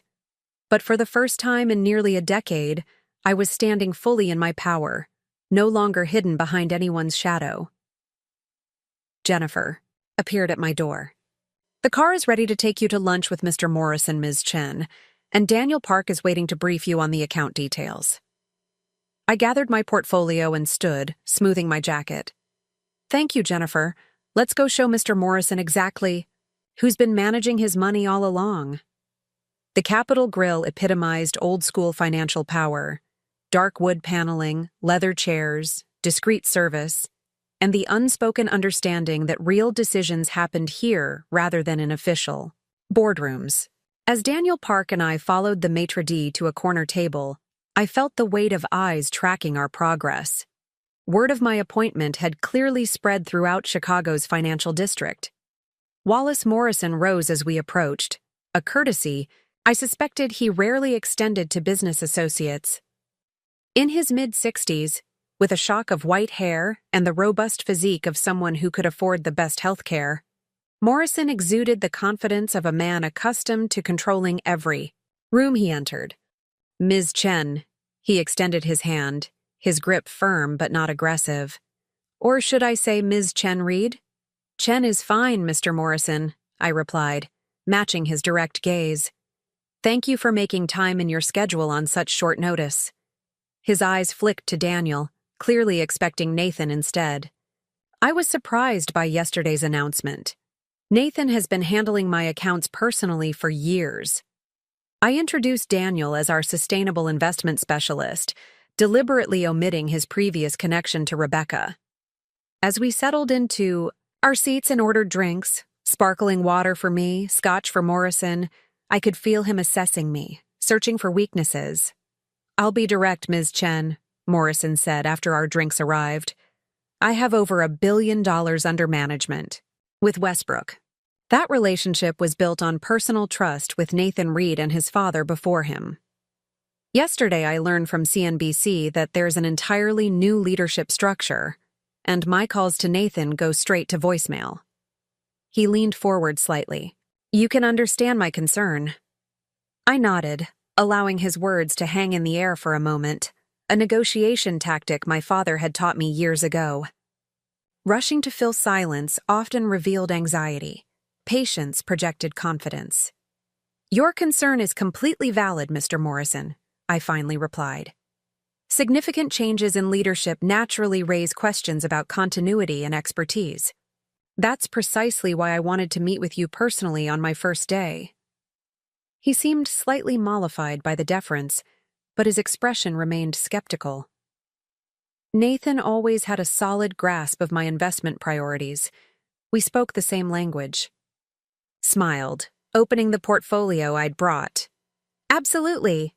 Like your preference for sustainable energy investments with a 10-year horizon, your aversion to certain pharmaceutical companies based on ethical concerns, and your interest in expanding your Southeast Asian holdings, particularly in green infrastructure. Morrison blinked, clearly surprised by the specificity. You've done your homework. Actually, Mr. Morrison, I've been directly involved with your portfolio for nearly 3 years. I slid a document across the table. This is a complete analysis of your account's performance since 2022, with detailed breakdowns of which strategic adjustments yielded the most significant returns. He glanced down, his eyes widening slightly as he registered the comprehensive nature of the analysis. If you'll turn to page 4, I continued, you'll see that the diversification strategy implemented in Q3 of 2022 reduced your volatility exposure by 17% while increasing overall yield by 9.3%. That strategy was my design, as was the ethical screen we developed specifically for your family foundation in 2023, which allowed you to maintain your return requirements while aligning more closely with your stated values. Morrison looked up sharply. Nathan told me he developed those models. I'm sure he believed he was representing the company accurately, I replied diplomatically, though we both recognized the polite fiction. The point is, Mr. Morrison, while the face of your relationship with Westbrook is changing, the expertise behind your exceptional returns remains consistent. In fact, I nodded to Daniel, who handed Morrison another document. We've prepared some preliminary recommendations for the coming quarter that build on our successful approach. Morrison studied the new document, his financial acumen evident. In the rapid way he absorbed the complex projections. This renewable infrastructure plays a role in Vietnam. It's aggressive, but well hedged, I pointed out, leaning forward to indicate a particular section. We've developed a unique risk mitigation strategy that protects your downside while maintaining substantial upside potential. The projected ROI over 5 years is 23% above market, with significantly reduced carbon exposure, something your foundation board specifically requested last quarter. For the next 40 minutes, we delved into the technical details of his portfolio. With each question Morrison posed, I responded with precise, substantive answers that demonstrated not just theoretical knowledge, but practical experience with his specific investments. Daniel provided excellent support, particularly on the operational aspects of the Vietnam project, but it was clear Morrison was primarily assessing me. As our lunch plates were cleared, Morrison leaned back in his chair, studying me with new interest. You know, Nathan always handled these meetings alone, said the technical details would bore me, that I should focus on the big picture. I bit back a smile. Nathan had often complained that Morrison didn't understand the nuances of modern sustainable investing, a convenient cover for his own limited grasp of the models I'd developed. Different leaders have different styles, I offered diplomatically. I believe clients like yourself deserve full transparency and as much detail as you wish to engage with. Morrison nodded slowly, a decision visibly forming. Nathan called me this morning. said I should consider moving my accounts to his new venture, that the changes at Westbrook might destabilize my portfolio. I had expected as much, but the confirmation still stung. And what are your thoughts on that suggestion? Initially, I was inclined to agree. Better the devil you know, as they say. Morrison's shrewd eyes held mine. But it seems the devil I knew wasn't actually handling my investments. After all, I allowed myself a small smile. Mr. Morrison, I understand loyalty is important to you. It's important to me as well. My loyalty is to Westbrook's clients and their financial success. I've demonstrated that commitment through results, not rhetoric. Morrison signaled for the check.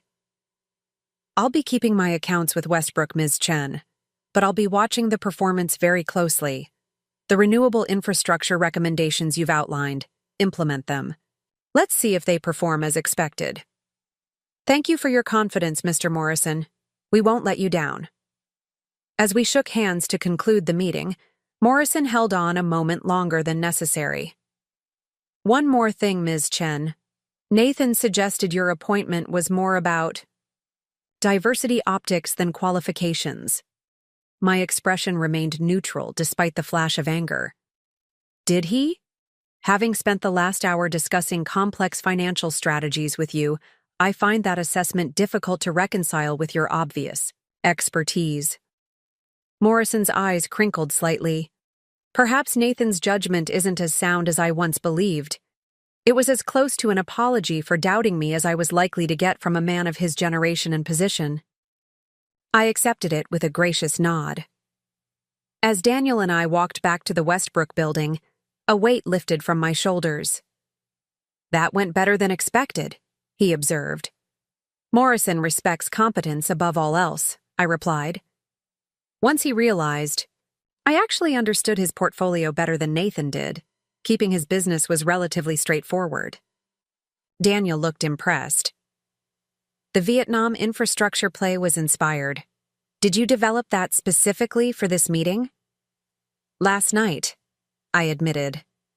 After reviewing his recent foundation board minutes, it was clear they were looking for more. Aggressive ESG positioning. The Vietnam project checked all their boxes. He shook his head, a new respect in his eyes. Nathan always said Morrison was impossible to please, that he was stuck in the past. Nathan confused Morrison's traditional manner with traditional thinking, I corrected. He's actually quite progressive in his investment philosophy, just conservative in his personal style. A distinction Nathan never bothered to understand. Adash. We entered the Westbrook lobby. Jennifer intercepted us, her expression concerned. Ms. Chen, there's a situation upstairs. Rebecca Taylor has returned to collect her personal belongings and is causing a disruption. I exchanged glances with Daniel. So much for a moment to savor the Morrison victory. Damage control? Daniel offered. Exactly. Find Margaret Chen, have her document everything. If Rebecca is removing anything beyond personal items, we need it recorded. In the elevator, I took a moment to center myself. The Morrison meeting had been a crucial win, but I knew better than to expect Nathan and Rebecca to concede gracefully. They had too much at stake, professionally and personally, to surrender without a fight. When the elevator doors opened on the executive floor, the disruption was immediately apparent. A cluster of employees hovered near Rebecca's former office, their expressions a mix of discomfort and fascination. Raised voices carried down the hallway. Absolutely ridiculous! These files represent 3 years of my work. Rebecca's voice, sharp with indignation. I understand your frustration, Ms. Taylor, but company policy is clear. All work product remains the property of Westbrook Financial. This from Harrison's voice, strained but firm. I approached calmly, noting the security guards hovering nearby, and the IT specialist examining Rebecca's computer. Rebecca Taylor looked markedly different from the polished executive who had smirked beside Nathan at the gala just 2 nights ago. Her sleek bob was slightly disheveled, her designer outfit replaced by casual clothes, her usual confident posture now defensive. A banker's box sat half-filled on her desk, surrounded by scattered files. She turned as I entered, her expression darkening. "Well, if it isn't the puppet CEO herself, come to gloat?" I kept my voice measured, aware of our audience. "Not at all, Rebecca. I came to ensure the transition proceeds smoothly. I understand you're collecting your personal belongings." "Personal? Belongings? They won't let me take anything." 20 client presentations, research files, contact lists, all blocked because suddenly they're proprietary information. The quotation marks were audible in her tone. "Because they are proprietary," I confirmed calmly. "Those materials were developed during your employment at Westbrook, using company resources for company clients. The intellectual property remains with Westbrook." Rebecca's laugh held no humor. "That's rich coming from you. Did you develop your anonymous consulting materials on company time too, or just mine Nathan's client list while playing housewife?" Several employees visibly recoiled at her venom. Harrison stepped forward, attempting to defuse the situation. "Rebecca, we've arranged for HR to review any contested materials. Anything genuinely personal will be returned to you after the standard security check." "This is Nathan's doing, isn't it?" she demanded, ignoring Harrison to focus on me. "He told you about our plans, and this is your revenge." I met her gaze steadily. "Nathan didn't tell me anything, Rebecca. He didn't have to. Forwarding confidential client information to personal email accounts tends to trigger security protocols, as does backdating client agreements for a company that doesn't technically exist yet." Her face paled slightly. She hadn't known we had that level of detail about their planned defection. "You're making a mistake," she said, her voice lower now. "Nathan has connections you can't imagine. People who won't do business with a company run by his vindictive ex-wife." "Perhaps," I acknowledged, stepping closer to her desk. "But based on my meeting with Wallace Morrison just now, those connections may not be as loyal as Nathan believes, especially once they understand who was actually managing their investments all along." The mention of Morrison, Westbrook's largest client and one Rebecca had clearly counted on following them, hit its mark. Her composure finally cracked. "You think you've won?" she hissed, leaning in until we were inches apart. "But you have no idea what it takes to lead in this world. Playing shadow consultant from your comfortable mansion is nothing like standing in the spotlight, the scrutiny, the expectations. You'll crumble within months. And when you do, don't. Expect Nathan to help pick up the pieces." I recognized the words, almost identical to Nathan's parting shot that morning. They'd clearly been discussing me, crafting their narrative of my inevitable failure. "Thank you for your concern," I replied, loud enough for everyone to hear. "But I managed to save Westbrook from the damage you and Nathan were causing while raising a child and maintaining a cover identity. I suspect handling the job openly will actually be easier." Rebecca grabbed her purse, abandoning the half-filled box. "Keep the files. They're outdated anyway. Our new strategies are already miles ahead of anything Westbrook is doing." "Best of luck with that," I replied sincerely. "Innovation is certainly needed in this industry. I look forward to healthy competition." The professional response clearly wasn't what she'd expected. With a final glare that encompassed me, Harrison, and the gathered employees, Rebecca stalked toward the elevator. Margaret Chen appeared at her elbow, security badge in hand. "I'll escort Ms. Taylor to the lobby," Margaret said, her tone leaving no room for argument.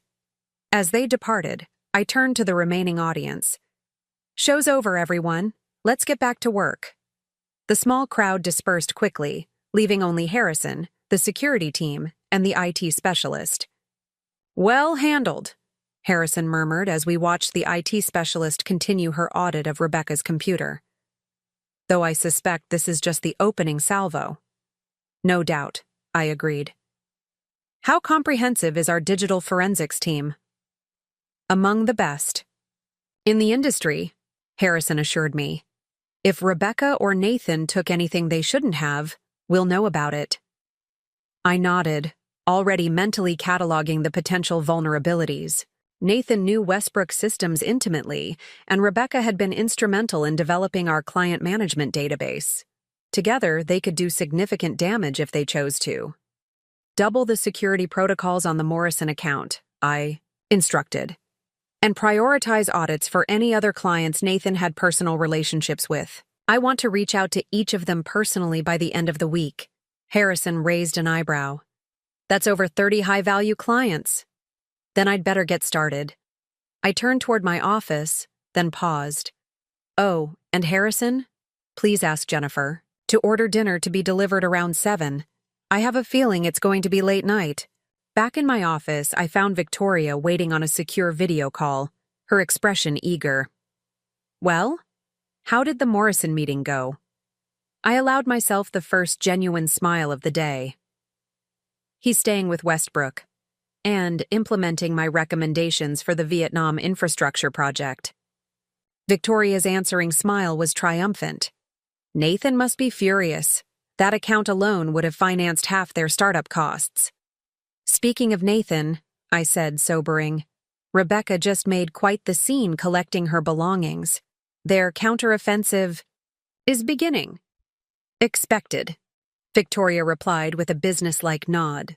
But countering it will be easier now that you have Morrison's endorsement. In this industry, money talks louder than anything else. She was right, of course. Retaining Westbrook's largest client was more than a financial win. It was a powerful statement about my leadership capabilities that would resonate throughout the investment community. As Victoria and I discussed strategy for the coming days, my phone buzzed with a text from my mother. Ethan wants to know if you're still coming to his science presentation tonight. Says he understands if you're too busy. My heart clenched. In the whirlwind of the day, Morrison, Rebecca, the constant demands of my new position, I'd nearly forgotten Ethan's school science showcase.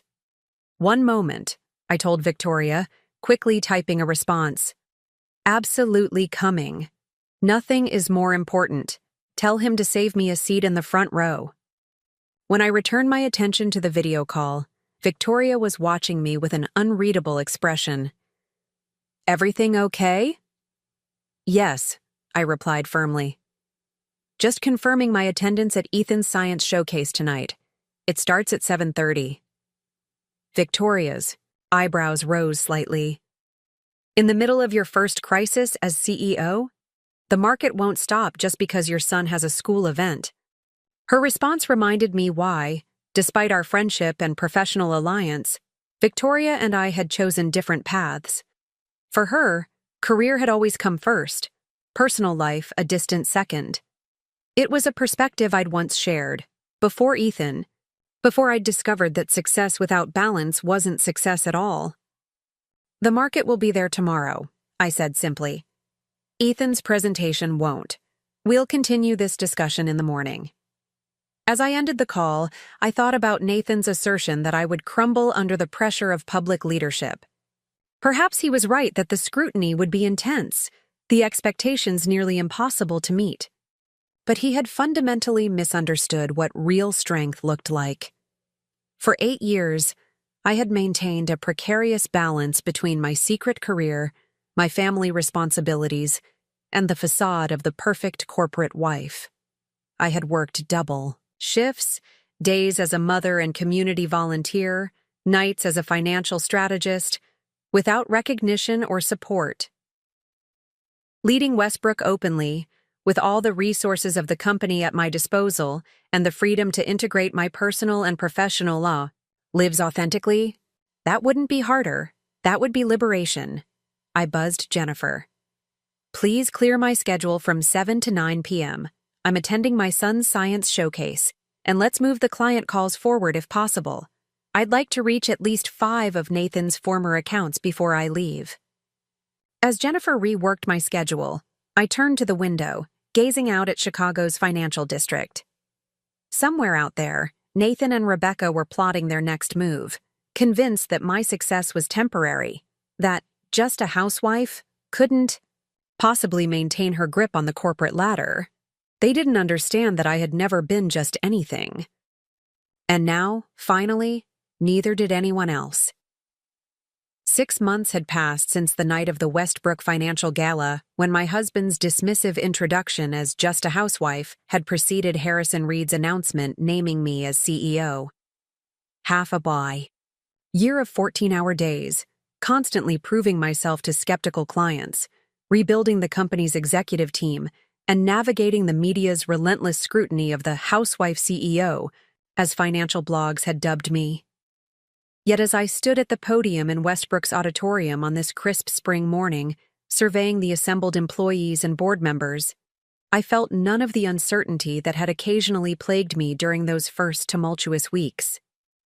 The company quarterly results displayed on the screen behind me told the story more eloquently than any defense I could have mounted. Westbrook Financial was thriving. 23% growth in our sustainable investment division, I summarized, highlighting the most impressive metric. 12 new institutional clients, a 17% increase in assets under management, and perhaps most significantly, client retention at 97%, the highest in Westbrook's history. The applause that rose from the audience held genuine enthusiasm rather than the cautious support of those early meetings. These numbers weren't just good, they were exceptional by any industry standard, especially given the turbulent transition in leadership. These results reflect the extraordinary talent and dedication of every person in this room, I continued, making eye contact with key team members. When I stepped into this role 6 months ago, I promised that Westbrook would become a place where innovation is rewarded, where ethical investing isn't just a marketing slogan, but a core philosophy, and where every contribution is recognized, regardless of title or tenure. In the front row, Margaret Chen nodded approvingly. Now serving as Westbrook's first-ever Chief Diversity Officer, she has been instrumental in transforming our corporate culture. Beside her sat Daniel Park, recently promoted to Chief Investment Officer after his exceptional handling of the expanded Chicago division. As we look toward the future, our trajectory is clear. I clicked to the next slide, revealing Westbrook's ambitious 5-year plan. The official opening of our Chicago Sustainable Investment Center next month marks the beginning of Westbrook's most significant expansion in a decade.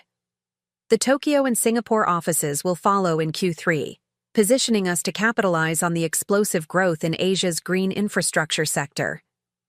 The presentation continued with detailed projections and strategic initiatives, each backed by the rigorous analysis that had become Westbrook's hallmark under my leadership. Gone were the vague promises and relationship-based assurances of the previous era. In their place, transparent metrics, clear accountability, and a bold vision that had attracted top talent from across the industry. When the formal presentation concluded and the audience dispersed to their departments, Harrison Reed approached, looking more relaxed than I'd seen him in years. Retirement suited him, the constant travel, advisory board positions, and philanthropic work keeping him engaged without the stress of day-to-day operations. "Remarkable results, Olivia," he said, with genuine admiration in his voice. "I knew you'd succeed, but I didn't anticipate this level of performance."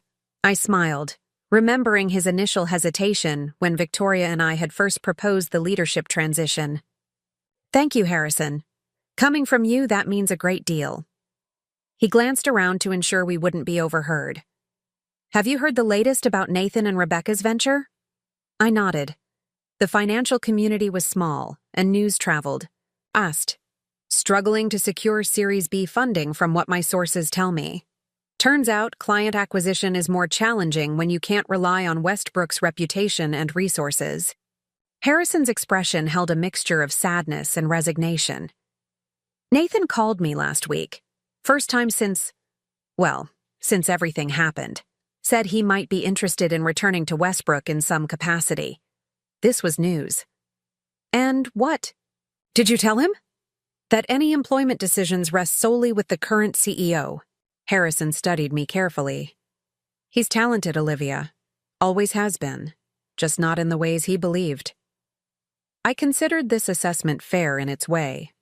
Nathan possessed genuine charm and relationship-building skills that had served Westbrook well when they weren't undermined by his sense of entitlement and ethical shortcuts. If he applies through proper channels and is willing to accept appropriate oversight, I'd consider it, I said finally. Westbrook evaluates candidates based on their qualifications and potential contributions, not personal history. Harrison seemed satisfied with this response. You've built something extraordinary here, Olivia. Something that will outlast all of us. As he departed for his lunch with board members, I returned to my office. No longer Nathan's corner suite, but a redesigned space that better reflected my leadership philosophy. Gone was the imposing mahogany desk that had dominated the room, like a throne. In its place, a more functional workspace surrounded by comfortable seating arrangements designed to facilitate collaboration rather than intimidation. Jennifer looked up as I entered. The Tokyo investors are confirmed for tomorrow's video conference, and Ethan's school called. He won first place in the regional mathematics competition. My heart swelled with pride. Thank you, Jennifer. Can you send flowers to his classroom? And let's move dinner reservations to include ice cream at that place he loves. Already done, Jennifer replied with a knowing smile. She'd quickly adapted to my integrated approach to work and family, helping me carve out sacred time for Ethan amidst the demands of running a global financial firm. I settled at my desk, reviewing preparations for tomorrow's investor meeting while eating the lunch Jennifer had arranged, a far cry from the days when I'd squeezed financial analysis between preparing Ethan's lunch and maintaining the facade of the perfect corporate wife. Now, my work happened in daylight, my expertise acknowledged, my contribution valued. My phone buzzed with a text from my mother. CNN Business wants to interview us both for their Women in Finance special. Tell them to contact your PR team. So proud of you, daughter. I smiled, imagining my biochemist mother discussing financial leadership alongside me. She'd become something of a media darling in her own right, frequently quoted about raising a daughter to break barriers in male-dominated fields. The press had been particularly fascinated by our parallel journeys, 2 generations of women navigating professional advancement while balancing family responsibilities. A soft knock at my door preceded Victoria's entrance. As the primary external advisor on Westbrook's expansion strategy, she divided her time between her own firm and our headquarters. Impressive numbers today, she said, settling into a chair across from me. The board is practically giddy. They should be. Their support during the transition was instrumental in our success. I studied my friend, noting the subtle changes in her demeanor over recent months. Always driven and focused, Victoria had initially struggled to understand my insistence on work-life integration, viewing it as a potential weakness in a CEO. Now, observing Westbrook's performance under my leadership, she'd begun incorporating more balance into her own professional life, even accepting a mentoring role with our new analyst program, something she would have dismissed as a waste of time. A year ago, have you seen the latest from Financial Times? She asked, sliding her tablet across the desk. I glanced down at the headline. Reed Taylor partners seeking merger opportunities as funding stalls. The article detailed how Nathan and Rebecca's venture, launched with such confidence 6 months, Ago was now pursuing acquisition talks with several mid-tier firms. Not surprising, I observed, returning the tablet. Their strategy was fundamentally flawed, too dependent on poaching Westbrook clients, not enough original vision. Victoria nodded. Word is they're approaching Meridian Capital. Significantly smaller operation but stable. Nathan would have to accept a substantial demotion from his founding partner title. Probably for the best, I replied, feeling a surprising lack of satisfaction at Nathan's struggles. Time and success had mellowed my perspective. What had once felt like personal betrayal now seemed merely unfortunate, a talented individual undone by his own worst instincts. Speaking of titles, Victoria continued, the Forbes Most Powerful Women in Finance list comes out next week. My sources say you're in the top 5. I laughed, shaking my head at the irony. Not bad for just a housewife. Victoria's expression grew serious. You know, when we first conceived this plan 5 years ago, I saw it primarily as a business strategy. Acquire controlling interest in an undervalued company, install better management, and improve performance. Standard private equity playbook. But I didn't fully grasp what it meant for you personally. The reclaiming of your identity. The validation of your expertise. She leaned forward, uncharacteristically earnest. I'm not sure I could have done what you did. Maintained that double life for so long without becoming bitter or losing yourself in the process. I considered this rare moment of vulnerability from my usually pragmatic friend. It wasn't always easy, I admitted. There were nights I questioned everything, whether the deception was worth it, whether I'd ever be able to step out of the shadows. But in a strange way, those years of anonymity forced me to separate my worth from external validation. Meaning? I knew my strategies were successful because they worked, not because of my title or connections. There's a certain purity in that. Being judged solely on the merit of your ideas, not your pedigree or appearance or gender. Victoria nodded thoughtfully. Well, now you're being judged in the full glare of public scrutiny and still outperforming everyone's expectations, including mine. And I already thought you were brilliant. The intercom buzzed, Jennifer's voice breaking, our moment of reflection. Ms. Chen, your 3 o'clock is here. The Milwaukee Pension Fund representatives. Thank you, Jennifer. I'll be right with them. I stood, gathering my materials for the meeting. Strategy session tomorrow morning? I want to review the Singapore projections before the board presentation. Victoria rose as well, returning to her usual businesslike demeanor. Absolutely. I've asked Daniel to join us. His analysis of the regional regulatory requirements is impressive. As Victoria departed, I took a moment to center myself before the pension fund meeting. 6 months into my tenure as CEO, these transitions between strategic discussions, client meetings, and personal moments had become more seamless. The compartmentalization that had once been necessary for survival now felt like an outdated habit, gradually replaced by a more integrated approach to leadership. The day concluded with a triumphant celebration at Ethan's favorite ice cream parlor, where he enthusiastically recounted every detail of his mathematics competition victory while demolishing a massive sundae. And then for the final question, they gave us this really tricky probability problem, he explained, gesturing with his spoon. But I remembered what you taught me about conditional probability, Mom, and I solved it when nobody else could. Mother beamed across the table, as proud of her grandson as she was of me. Mathematical talent runs in the family. Your grandfather would have been over the moon. Do you think Dad knows I won? Ethan asked suddenly, his expression growing more serious. The question pierced my heart. Despite my best efforts to maintain Ethan's relationship with his father, Nathan's contact had become increasingly sporadic as the humiliation of his professional setbacks deepened.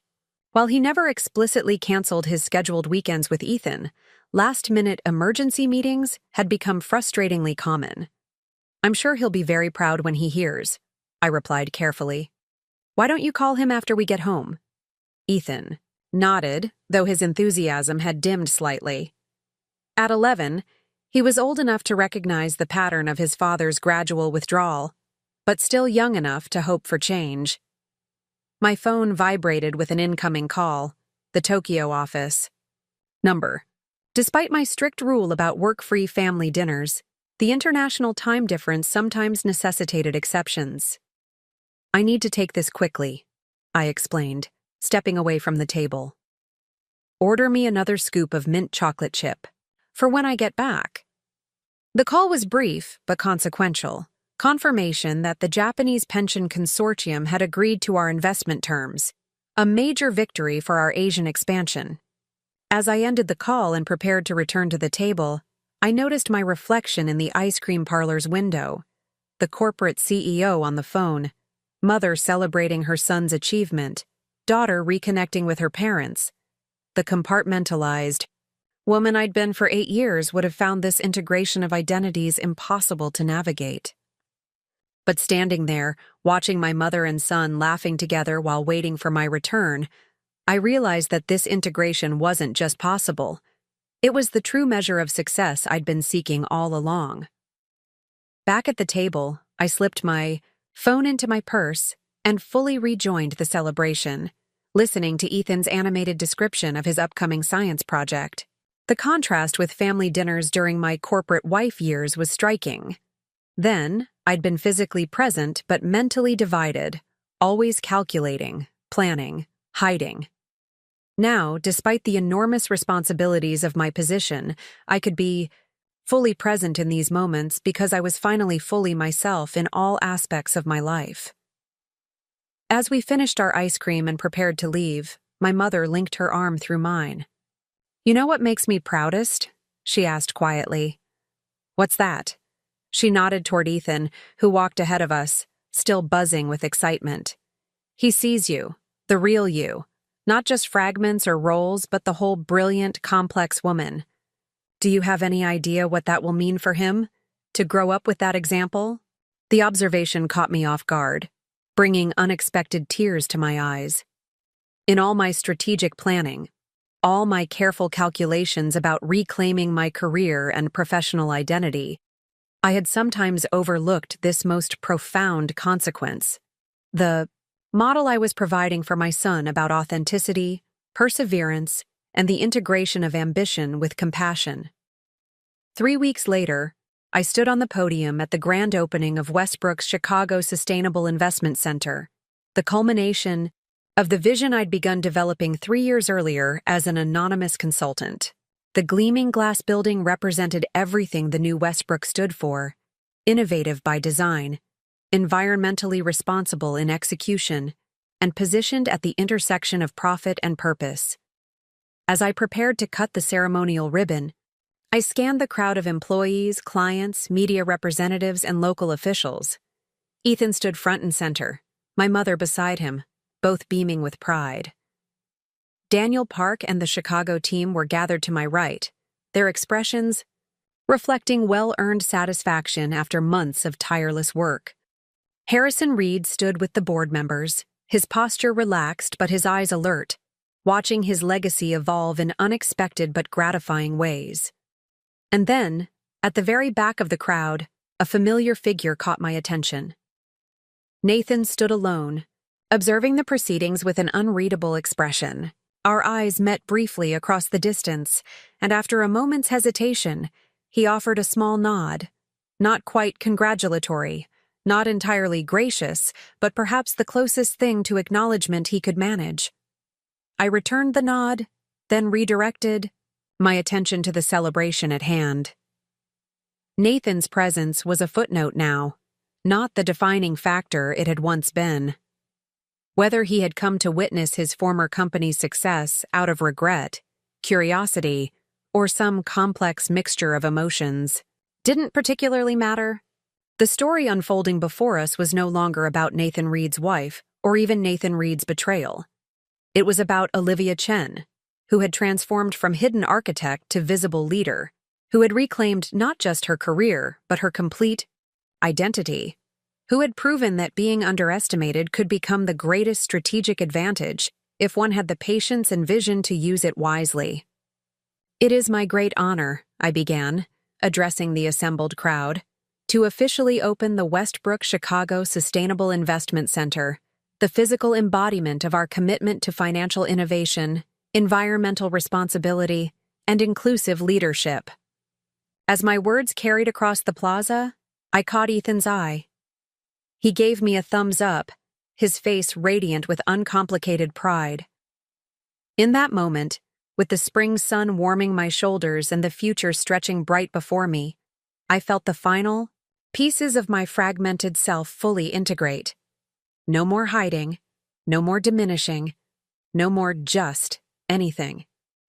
The ribbon fell away beneath the ceremonial scissors, and the crowd erupted in applause. Behind me, the building that had begun as my secret vision now stood complete, visible, tangible, undeniable. A perfect metaphor for the journey that had brought me here, from shadow to substance, from dismissed to essential. As I descended from the podium to join my family and colleagues in celebration, I thought about that moment 6 months ago in the Westbrook Ballroom, when Nathan's dismissive introduction had preceded the revelation that would transform both our lives. "She's just a housewife, folks. Makes a fantastic pot roast, though." The memory no longer stung. Instead, it reminded me of an essential truth I would carry forward in my leadership of Westbrook Financial, in my relationship with my son, and in my continued evolution as Olivia Chen. The most dangerous thing you can do to a capable person is underestimate them. And the most powerful thing they can do in response is prove exactly who they are. I had done exactly that. Not with anger or vengeance, but with excellence, integrity, and the quiet confidence of a woman who had finally stepped fully into her light.